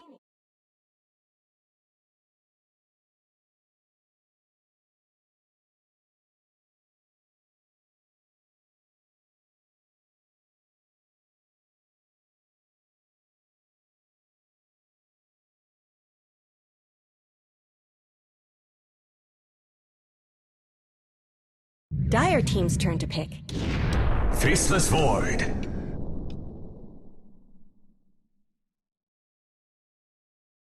Ок, фармлю чужой лесок.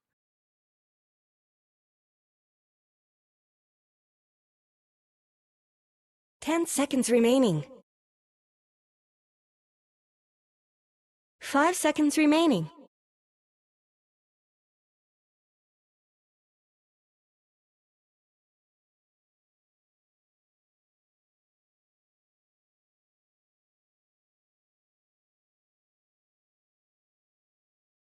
Ок, фармлю чужой лесок. Ок, фармлю чужой лесок.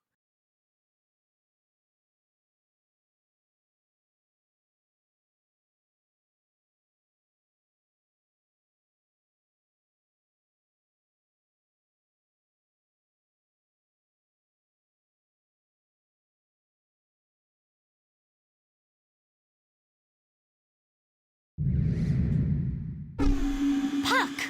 Choose your hero.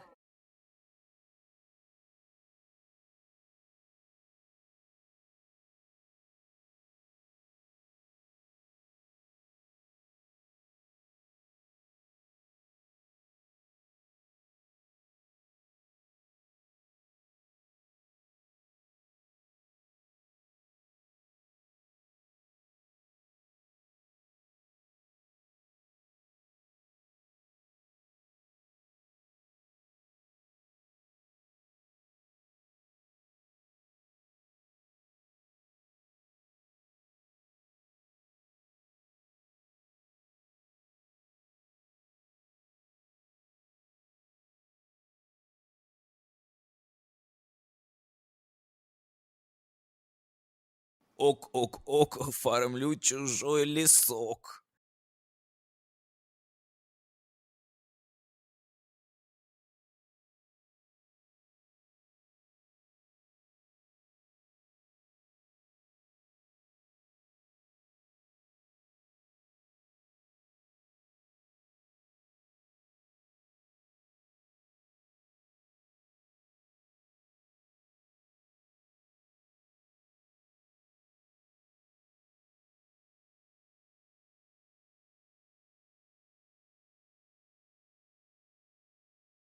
Ок, фармлю чужой лесок.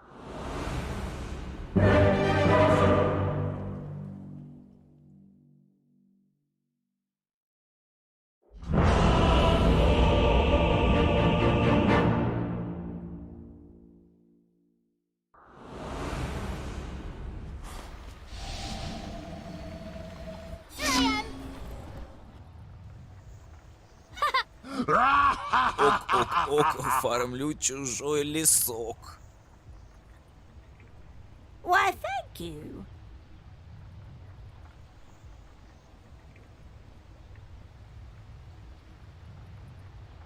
Why, thank you. Ок, фармлю чужой лесок.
Ок, фармлю чужой лесок.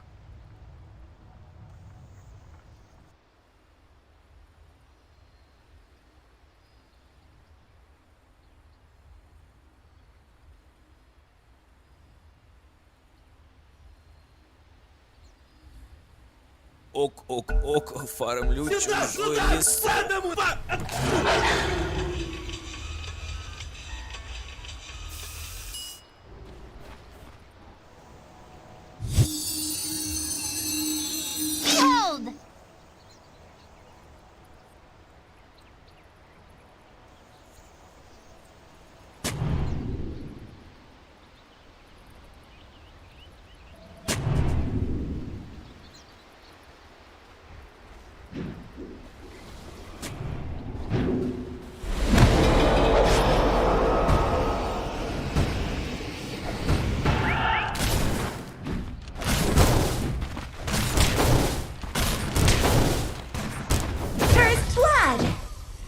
First blood.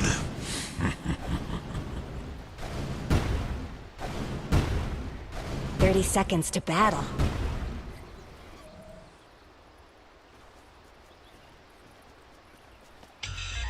Ок, фармлю чужой лесок.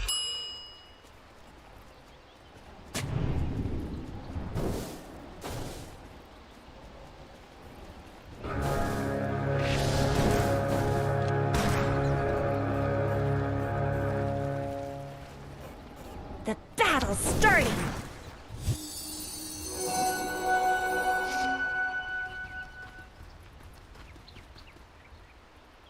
Ок, фармлю чужой лесок.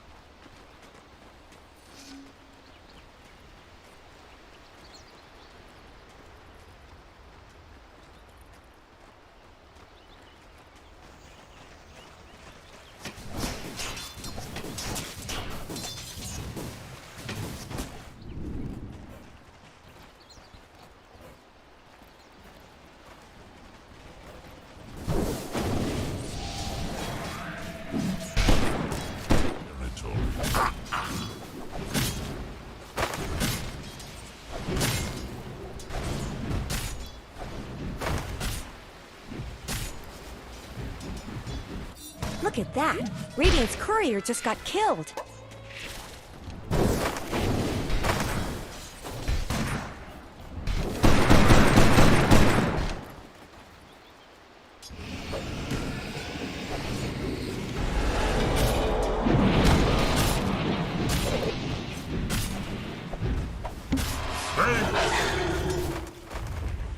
They're beating on Dire's top tower!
denied.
So it goes.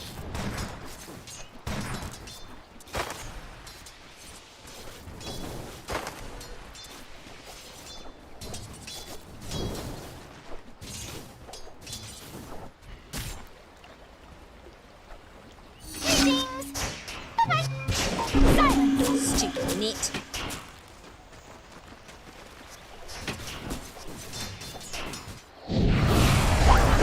Did not catch you lingering, bro.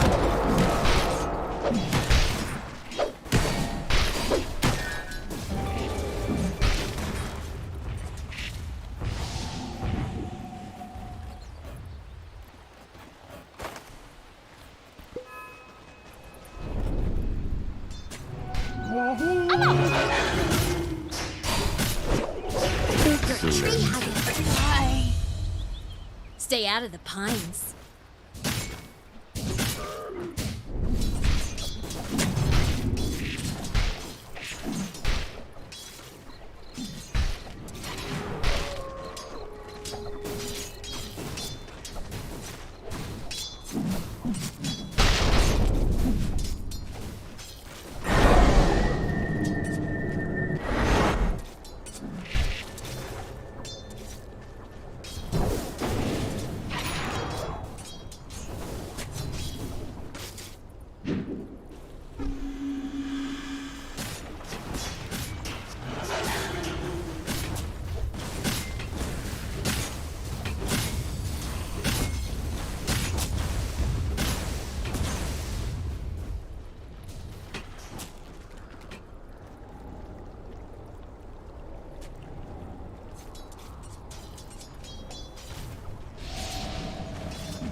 This'll come in Фармлю handy. чужой лесок.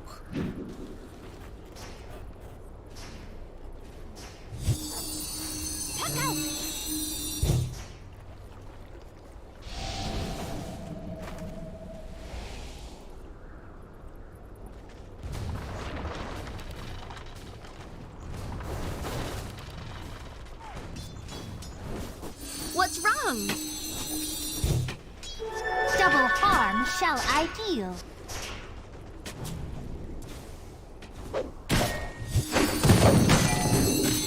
Behold!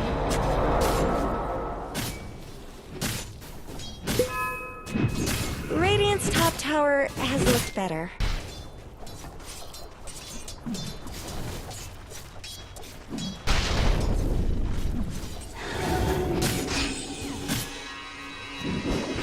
It's more for fun than sport.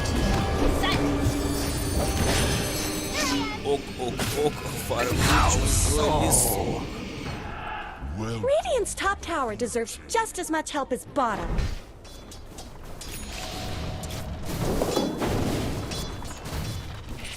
Radiant's top tower is under attack. Ок, фармлю чужой лесок.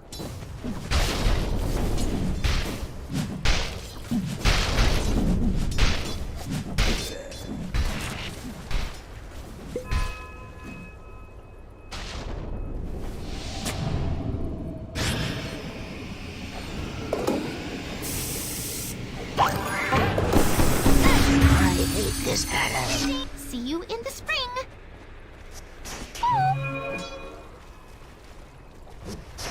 Someone better help Dire's middle tower.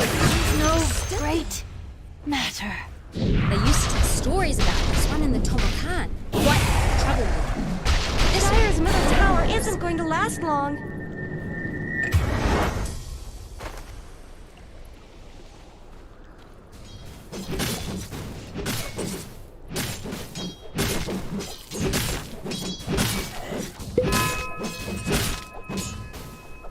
Dire's middle tower isn't going to last long. Radiant's top tower has looked better.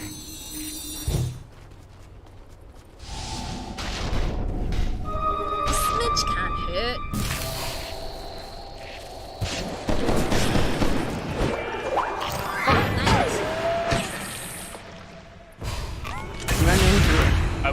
Radiant's middle tower could use some help.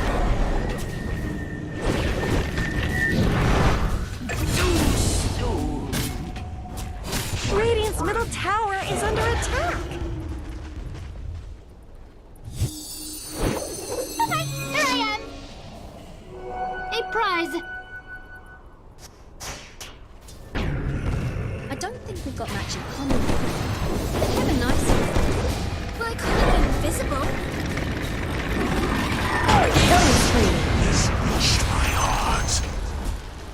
Dire's bottom tower is under attack.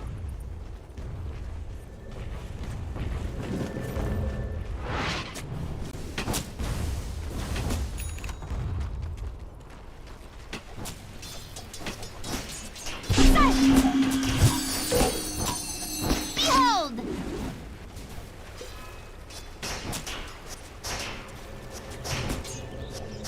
Gather round.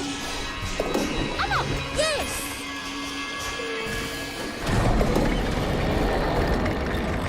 Not my fault they don't. Radiant's middle tower shouldn't have to take this abuse.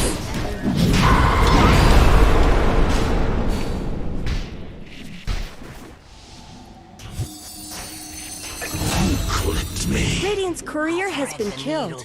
Double kill! Always go after the courier. Ок, фармлю чужой лесок. Killing spree. Triple kill. Your life cycle.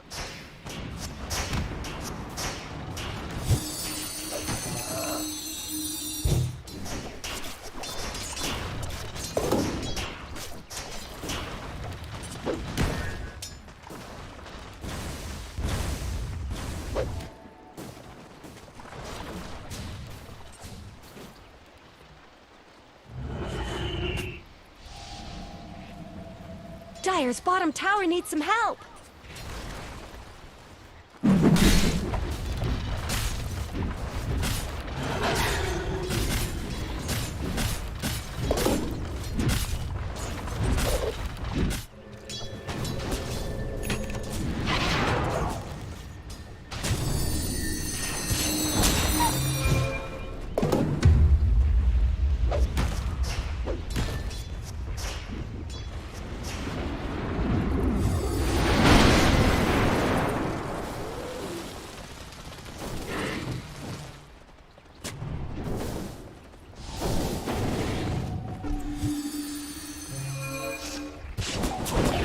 It's not even my Radiant's birthday. middle tower could use some help.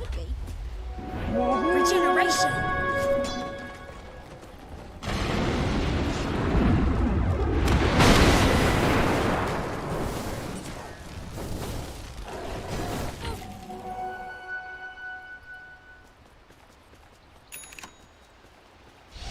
Dire's top tower is under attack.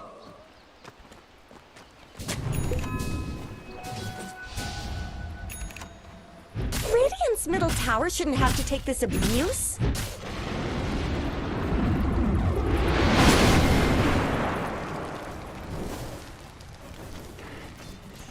I will eat the cheese. Are those cracks in Dire's top tower?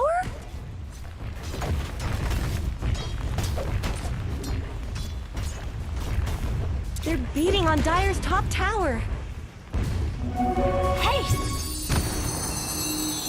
You're being silent. Gather round.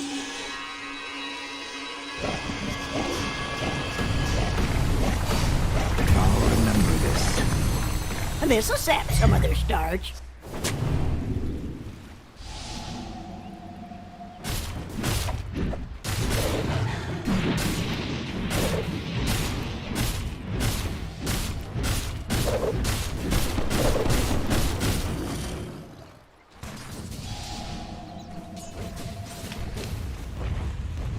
Dire's bottom tower is being chipped away.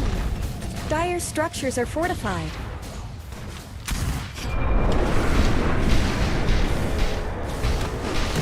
A midsummer nightmare.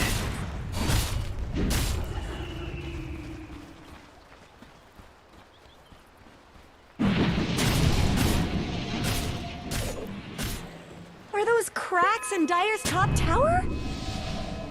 Radiant's middle tower is under attack. Dire's top tower is under attack. Double damage. Dire's top tower has fallen. Ooh, Dire's courier got killed. Those things aren't cheap, you know.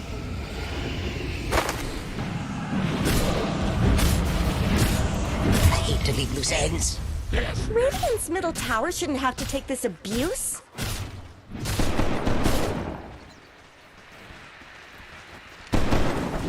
Radiant's bottom tower is under attack. I guess Radiant fortified their structures. Radiant's bottom tower's got problems.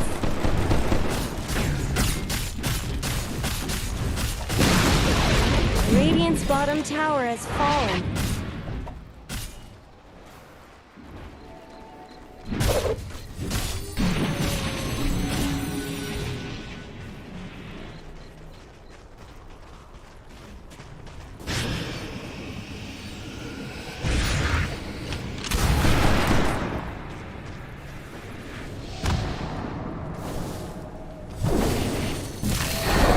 I will eat the cheese.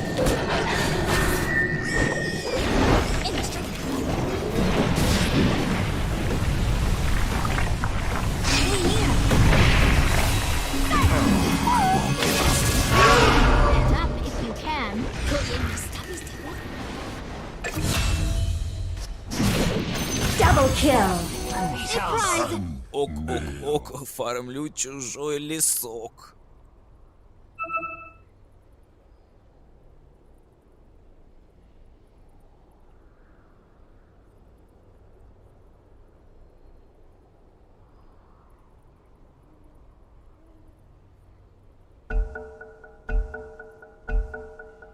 Behold! Do not cry in my presence.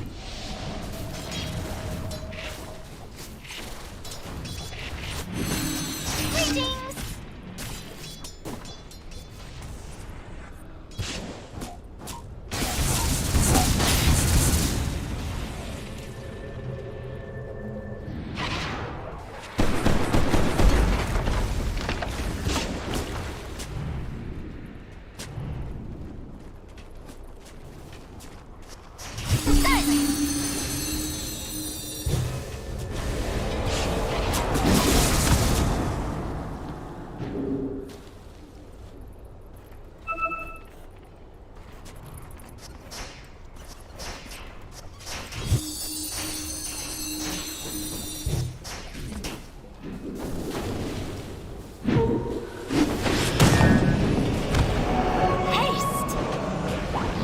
Someone bleed out in a net?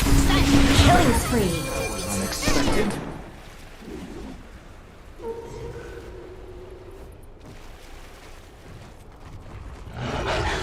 Someone better help Dire's middle tower.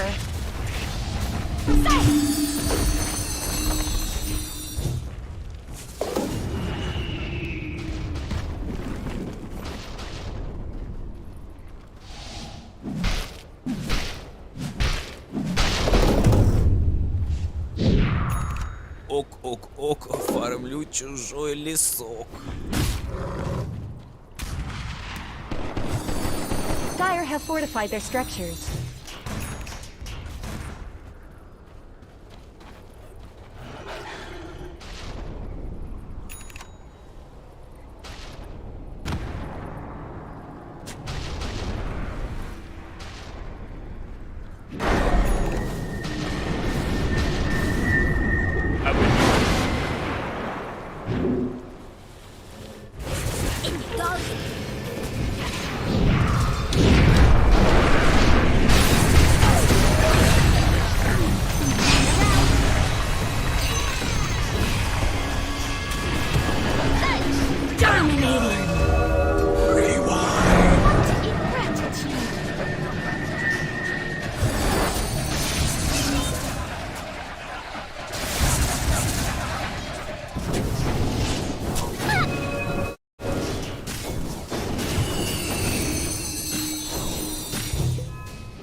They can grab Sumail. They gotta get over there fast enough though. The bug, no, Sumail, pretty elusive, gonna keep falling. Does still have some wand charges. Ultimate's not going to connect.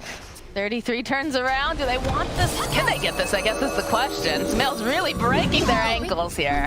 So go, blink away, and just like that. Yeah, Bucks out. Really well played by Sumail. He played really well in the first game as well, I feel. He's 8-3-1 here in this game. Doing quite fantastic.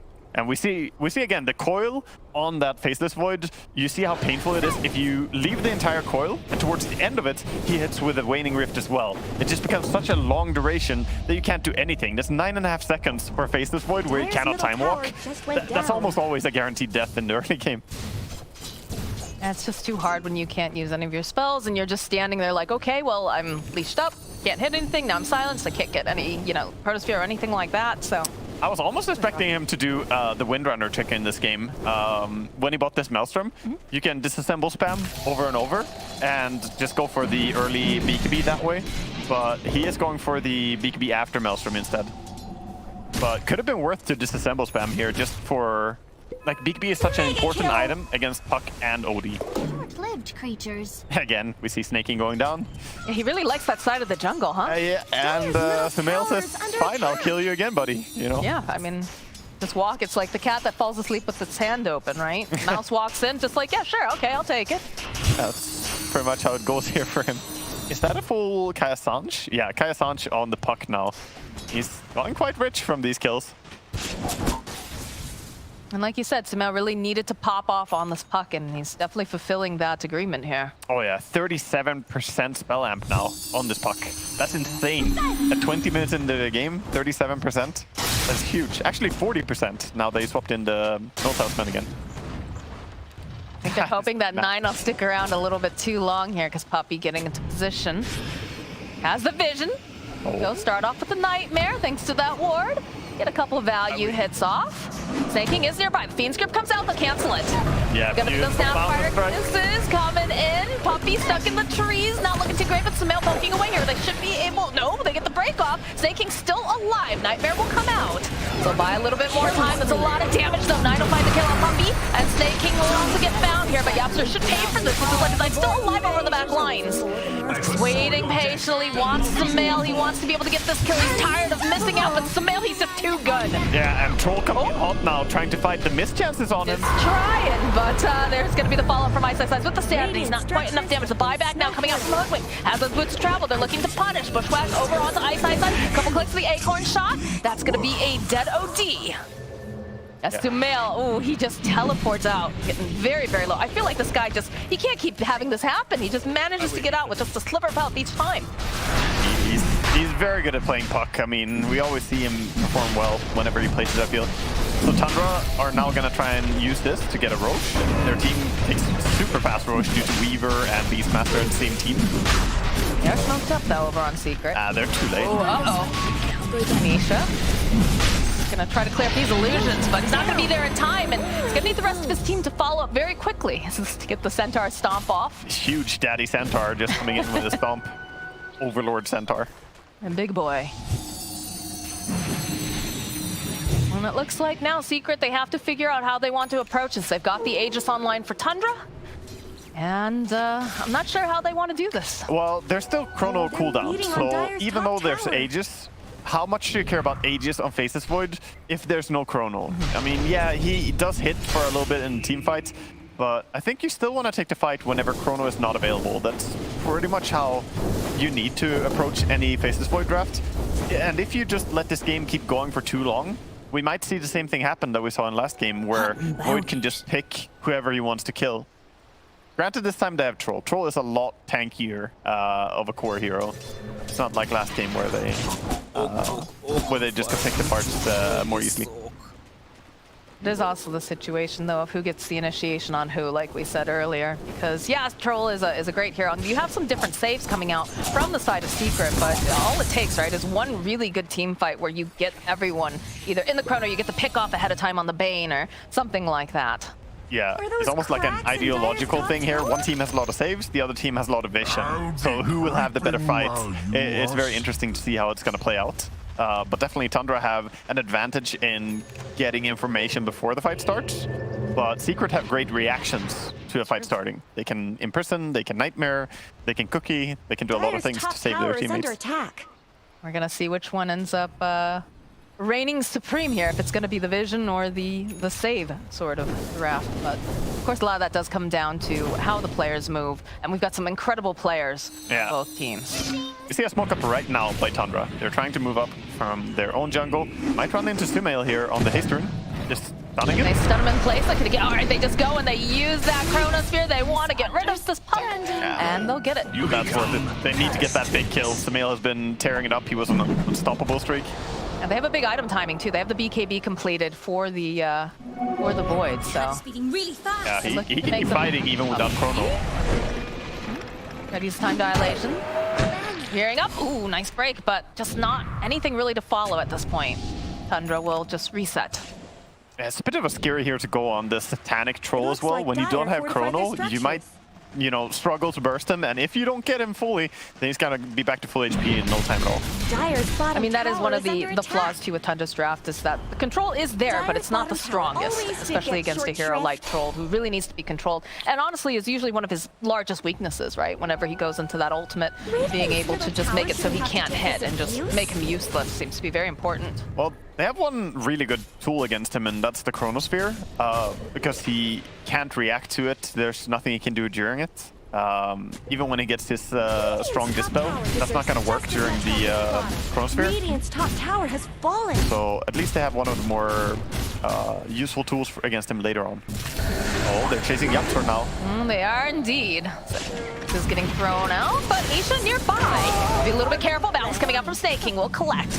And this is a pretty tanky dragon. All right, they get the Bean's Grip off, though. Beastmaster held in place for a bit. Puck is coming in. Puck TP'd in. He's thinking about if they should fight this, but they did lose one hero, and it's into Aegis. You definitely want to think twice about taking this engagement. You can see Tundra know that they have the numbers advantage. They've got that Aegis. Snake King going to initiate the fall to the Bushwhack, and they're going to see if they can burst down Ice, Ice, Ice. He does have the Astral Imprisonment, though. Yeah, that blamed up in a second, but he's not going to be able to do it. The follow-up here from Skeeter. They'll take out Ice, Ice, Ice, and they're looking for more. They found themselves puppy over to the tree line. The Whirling Astral, though, doing an alarming amount of damage. Will fall with the Dream Coil, but they have to buy a bit more time here. Waning Rip coming through. They'll get the Aegis. They're coming right back up again. Tundra, Snake King's going to fight back. Wants to be a part of this fight. Skeeter, though, running away. Still has the BKB. And yeah, it seems holding it. 20 seconds on his chrono right now, so I think Secret know that the chrono is coming up cooldown right around now. So even though they got the Aegis Force there and took a pretty decent fight, they didn't want to commit to a larger engagement. I will eat the cheese. And meanwhile, Tundra is like, okay, we'll just go back and farm. That's the thing. Void is not too unhappy just going back and hitting creeps either. Hang out Yapsor. Just getting so much information off of the Monkey King alone. We joke about how he loves that side of the jungle, but his positioning has been very, very good in being able to find pickoffs like this, for example. This Snapfire, as they'll just pick off Yapsor. What was that? He just hits him, gets the time lock, and then starts walking away, and he kills him with a bash. That's hilarious. I feel like that's a PTD. When you're good, right? Yeah, for sure. Don't look at explosions kind of thing. Walking away. Very confident basher. Extremely confident. To poke away over at Nisha. Nisha is picking up such a frontliner position now. He knows how farmed he is and how strong he is on troll. So he's the one trying to be positioned towards the enemy so that his team doesn't get caught out. Because he trusts that he can get saved by OD or by Bane or whatever and get his Satanic out. Yeah, I was about to say, that's the perk of having so many saves on your team. But it's also being sure that you don't get baited by them either. Nisha moving forward here. They get the Fiend's Grip off and they'll take out Vata. Yeah, Weaver down. Can they grab anyone else, though, is the question. The Ops are trying to get Snake King here. Snake King continues to just jump around in the trees. Well, that's a long-range hit there coming from Snapfire. Not going to do too much, though, other than against Nisha. Maybe a little fright. Just gonna chill. Back to hitting creeps even more.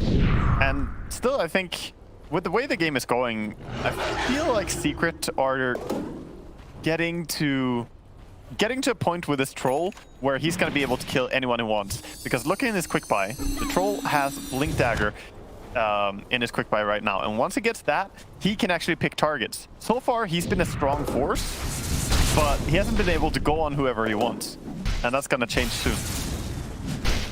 Does feel like they're trying to set up something here on Skeeter, but Snake King again giving that vision smell, following up though with the Dream Coil. Oh, look at the scatter hit! They'll get baited in!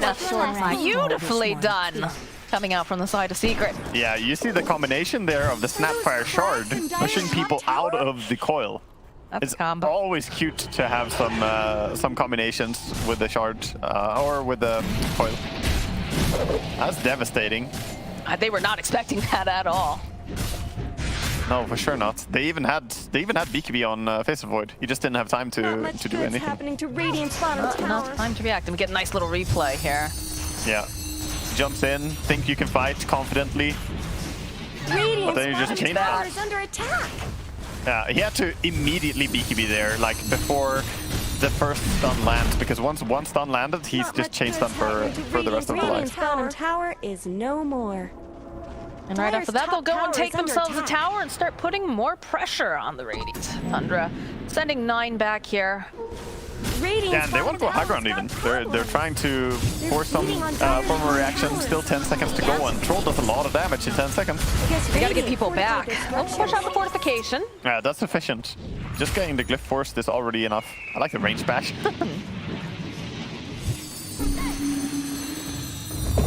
Oh boy. There's even a Dita rune on bottom, and yeah, that could allow them to maybe go for a play on mid lane now. Interesting too, they put the gem over on the troll. On top of that, we switched out with the basher right now. Yeah, it's very curious actually that he wants to have that. Start moving forward. Nisha revealing himself. That has the Satanic online Tundra, trying to figure out how they want to approach this. Again, they know that they've got that sentry vision over here. They respect the saves so much. They don't even think, even though they have all their tools at their disposal, they don't think that they can bring down this troll when he's standing there. Despite him not having a BKB, it's just so unlikely that you're gonna kill him against Nightmare and Imprison, and Cookie as well, of course. I was meant to have this. So he can play like an absolute baller. It feels almost like a bait or like, you know, some sort of bravado, right? Like the idea of like, here I am. Come get me. Yeah, I have them too. Come get. But now he's got a full Abyssal Blade finish, and we have the BKB completed over on 33. So I think the next time we scuffle, it's gonna be a big fight. Oh yeah, most definitely. This is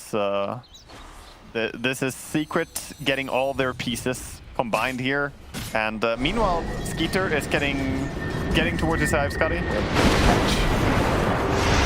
This is the Weaver. It's pretty difficult to get your hands on him because he's got the Yules, he's got the time lapse, he's fine. Oh, they might control top. Yeah, they've got vision on him. The follow-up here, they'll go for the Chronosphere. They'll even make sure that they go and throw out that BKB. Can they finish off here? Yes, they can. They'll get Nisha. Well, and they're gonna catch more with the Fuel Scepter. They're going right back in, and they'll banish for a minute. They'll try to cancel it out. Oh, but he's not gonna be able to use that because the bash here. Over onto ice. He's gonna get pushed back over to the 3. Lots of damage coming out. 33 gets himself a double kill. Do they have anything to cancel out the TP? No, they do not. So 33 will not be able to get yet another kill here. Yeah, 33 with a shard, getting some instrumental stunts there with the Hawk. The Hawk has been setting up some stuff there. I thought that it was fine, but now suddenly Tundra are the ones who want to make something happen. Roshan did just respawn. They scouted it with the board. Middle tower is under attack. So instead of going mid tower, they could maybe have taken mid tower and then go Rosh, but they're still probably respecting Puck enough to not risk it. So who's getting the shard? Is this something that they're going to give to the Void, or who do we like it best on here? I think maybe you go, yeah, maybe you give the Void just because he's so important here. I think it's the best choice. It'll be easier for him to dodge in and out of these fights, especially, or if, you know, he starts to get initiated on being able to pop the BKB and move about, really will be super beneficial for Skeeter. I think a big part that some people don't respect enough about the Void Shard is the 400 increased cast range. Like, that's a very big cast range increase and will allow you to catch people who think that they're safe from Void. Of course, it also helps you just quality of life for farming, but it's not just about that jumping back ability, it's really about just reaching things. I think mobility, and that's something that they mentioned in the draft too, you know, you need to be able to jump onto the back lines, take out some of these supports, especially the ones that are saves. So if you're able to find that angle, or, you know, lock down Sumail early on so he cannot get the optimal initiation. But as I say this, do get a little bit of that initiation, get Boundless. Fata is going to use the Yules, but they have the silence, and they'll clean them up. Look at that. Yeah. The Courier too. Nice double stun again by snaking, but it doesn't really matter when Weaver is that out of position. He's just got surrounded by everyone. And we're starting to see those movements where they group up a little bit together over on the side of Tundra, trying to protect one another as Secret know exactly what their next objective is. They've got a ward already in the base, and Nisha's gonna whack away at the tower. Oh, the Coaster though onto the back line. Won't be able to save him using the E-Blade, but the Troll jumping in a little bit deeper. Yeah, Sir trying to run away. They get the roar off though. Are they gonna be able to take down Ice? Oh, but the snap back goes from the side to the boot. Ice no more. It's gonna fight back. Get in against Puppy, trying to stay alive, but they silence stuff. It's gonna be the Aegis that gets burnt here as the Sir trying to put on some more damage before he falls. He falls for the Sanities, and that's a double kill now for Sumail. Oh my goodness.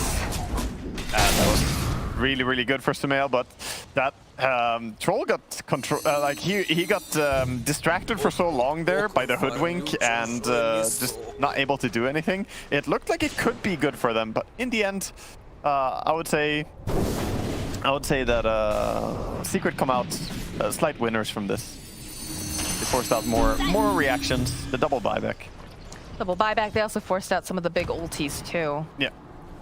They weren't exactly they're able to hold, but probably not get as much as they would have liked with the way that they were moving around that fight. That E-Blade too coming in and very clutch there. I like the choice by Ice here. So the way the game is going, it's so much about saves, right? So Aghanims is going to be his next item with an Ether Lens as well. So he can sit far back and be able to save his teammates.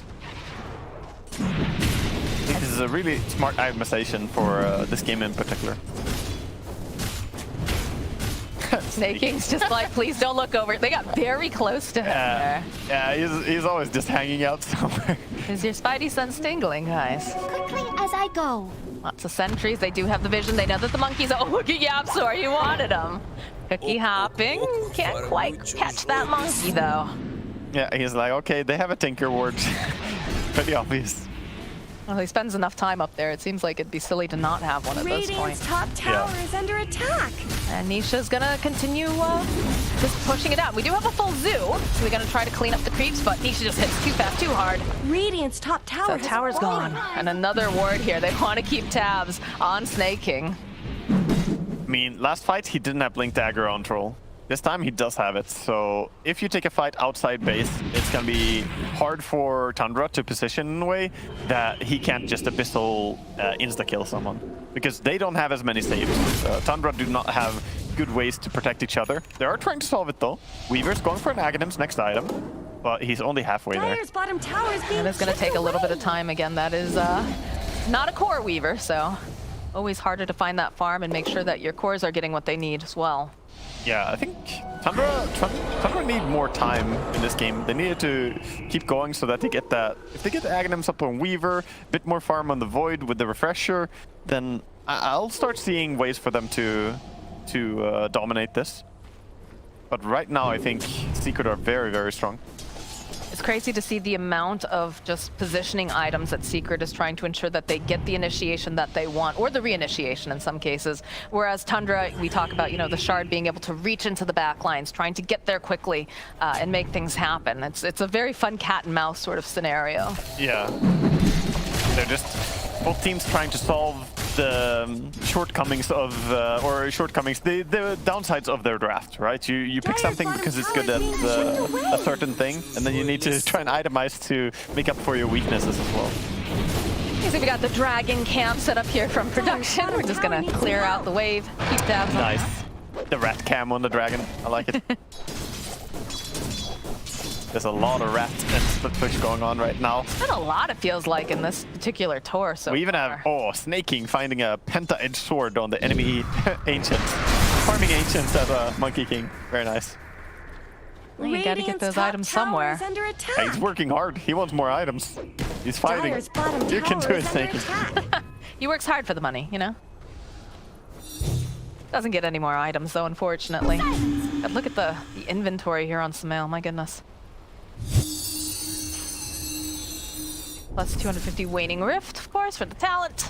And they're putting up their own wards here because they want to try to keep Snake King as safe as possible. Yeah, always. Vision is the name of the game for them. And we have Sumail TPing bottom. I don't think they can get their hands on him that quickly, though, can they? No. He'd have to move out of position here, but he's on top of, you know, he knows that Snake King is there. Snake King has always been there. This entire game, he's been there aggressively somewhere in the trees. Just always assume he's watching you, kind of like Big Brother. Yeah, Sumail did not fall for it. Man, Sumail 14-4-4. He is having quite the game.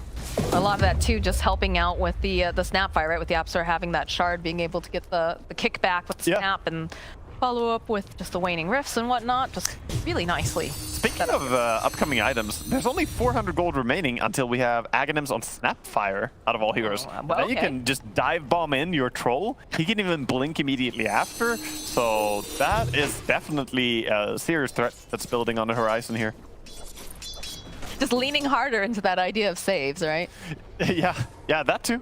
I mean, I think the exciting part of the Snapfire is the aggressive capabilities, but she can pick people out of Chrono if it's on the edge of the Chrono. If she gets Ether Lens, she can pick people a little bit deeper.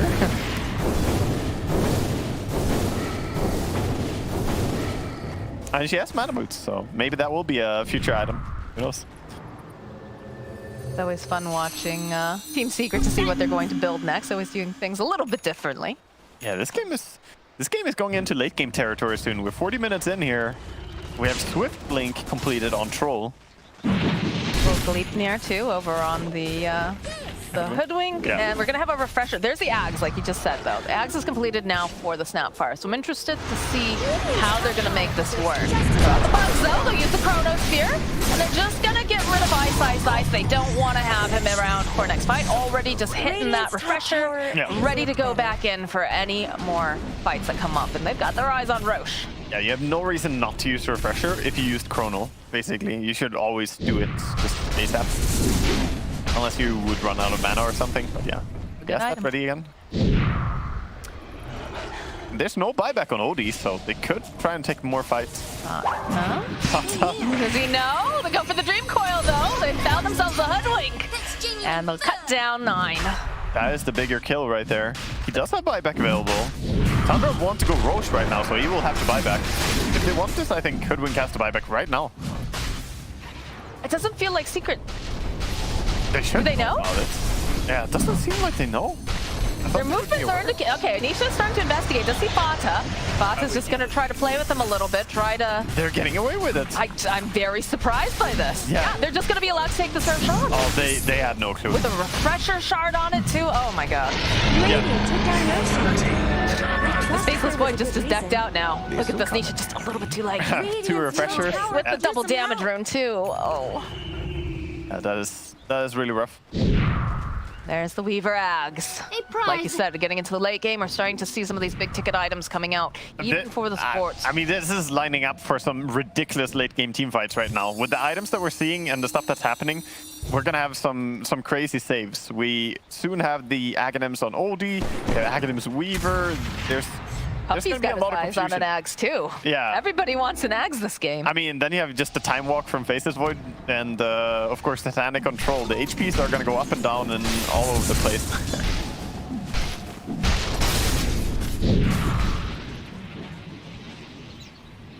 All right, well. Oh, I didn't even recognize this. Puppy, oh, they go mid. They're trying to go initiate. Oh, but the BKB, it doesn't matter because they have the feeds. Look at this damage coming out from the side of them. But 33 with the floor. Buying just a little bit more time. No, it's still going to be an Aegis that gets taken out. Nisha now trying to back off a little bit. Team in position. Samael's going to fall. They get the snap off, and the fall with the snap fire kisses. They've done so much damage. They'll drop the sanities. Can they finish off Skeeter though? He gets the Chronosphere off. He's going to turn around. He's got to run though. He's sitting way too low. As Secret, they're chasing after Tundra, trying to get their hands on anything else. Looks like they found themselves snaking, so they're going to have to be content here with that prize. But he'll drop the gem on the ground as Nisha goes a bit deep. Yeah, they have momentum now. Nisha wanting to push, but there is actually both Cheese and Refresher on this Void. So I think he should already refresh here. Radiant's middle tower has fallen. Yeah. Chuck someone over there. He's using it. Little vision. Bugs get tossed out. Put down a tree. Clean up the wave easily enough, but now trying to find this opening.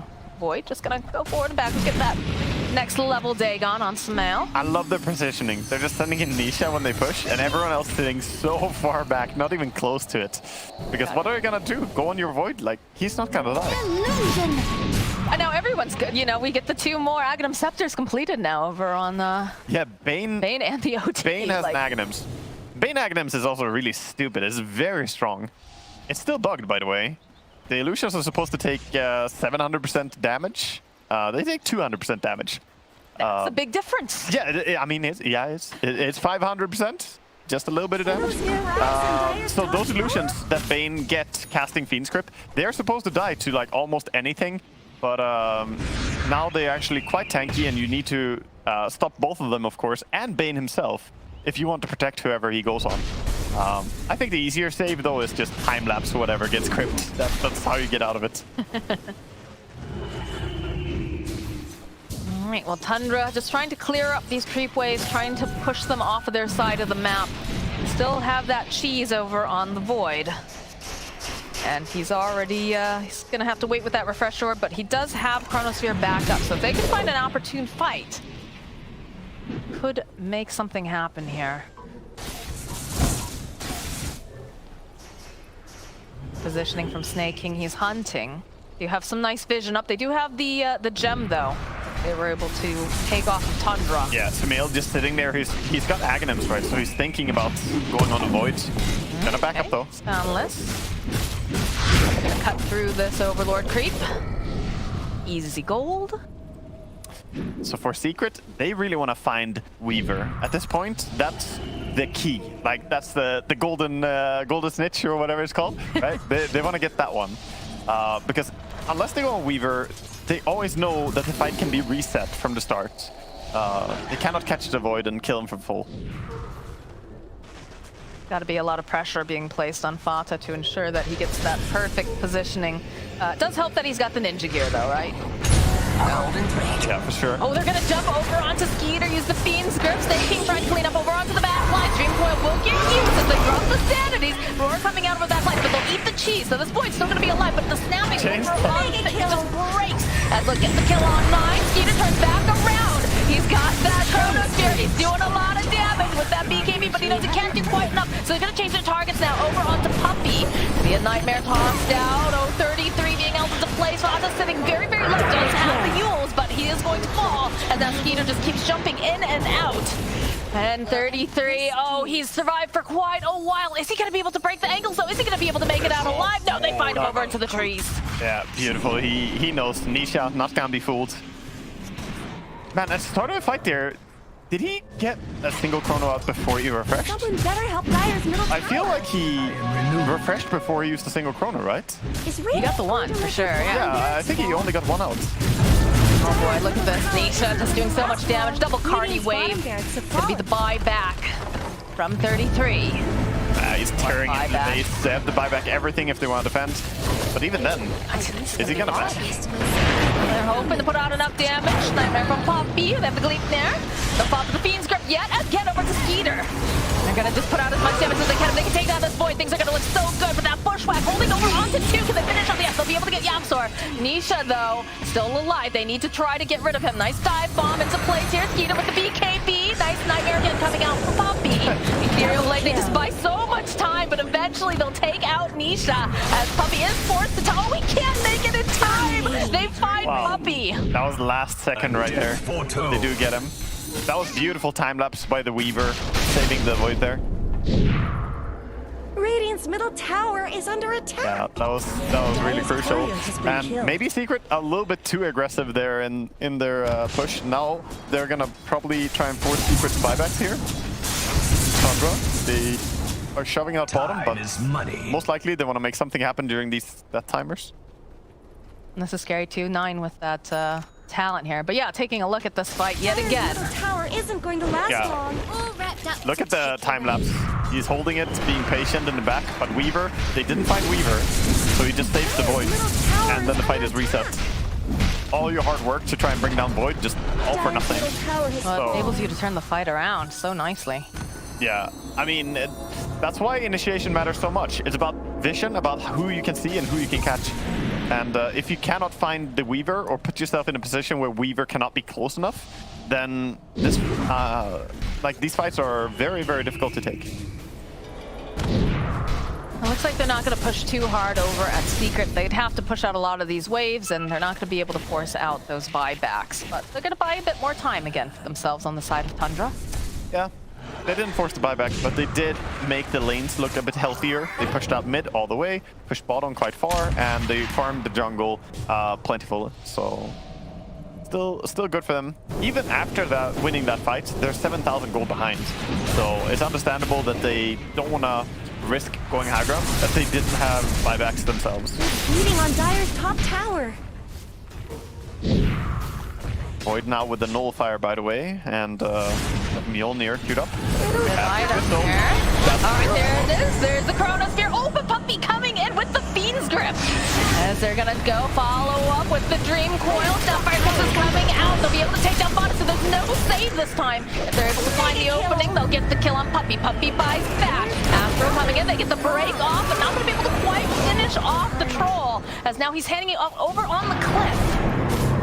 Again, there's going to be an Astral. Looks like the side of Tundra to try to back off. Skepser finding this opening over onto 33. Skeeter looking for the opening. Has that nullifier, but we've got 2 fights going on as they are split. Ethereal Blade coming into play. 33 looks like he's going to be able to survive this. They're still chasing after this Void, and they have the vision. They're waiting patiently, but he is he runs right into ice. The rest is Secret, gathering around, waiting for this sacrifice as they'll lock him into place. Drop the standees, use the dig on everything, and Skeeter will fall.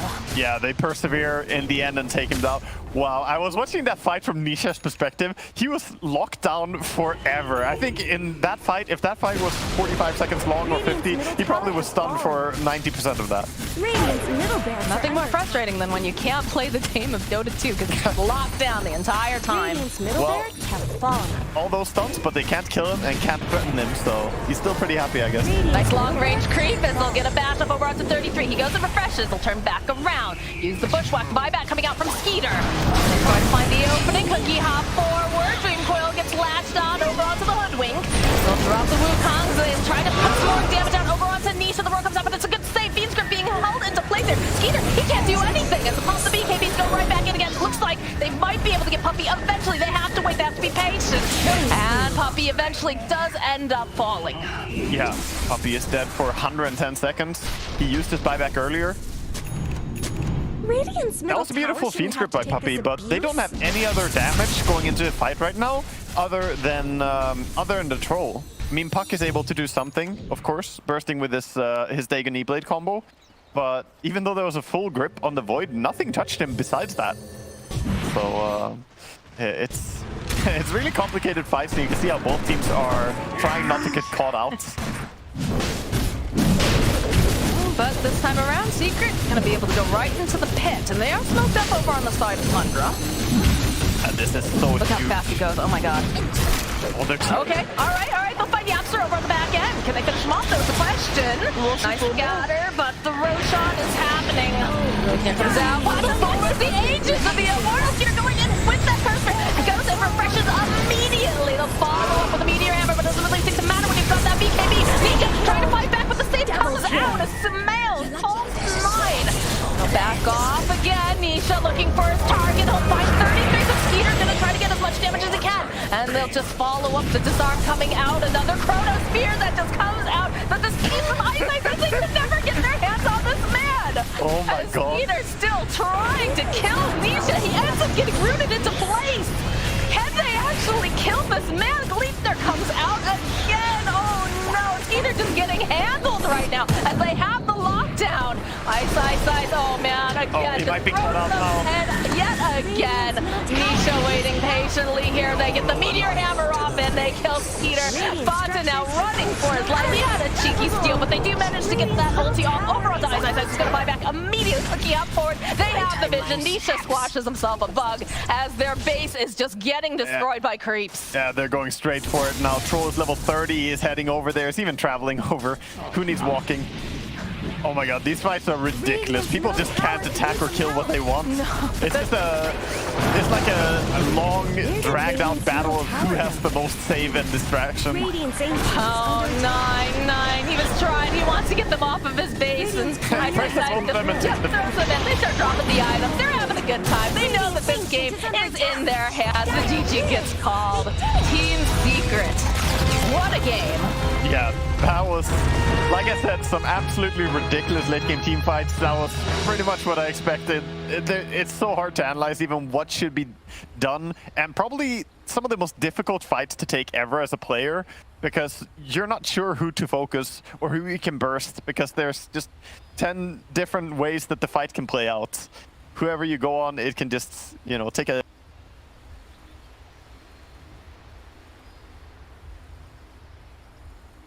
deep turn.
I'm fine with waiting and all, but let's go!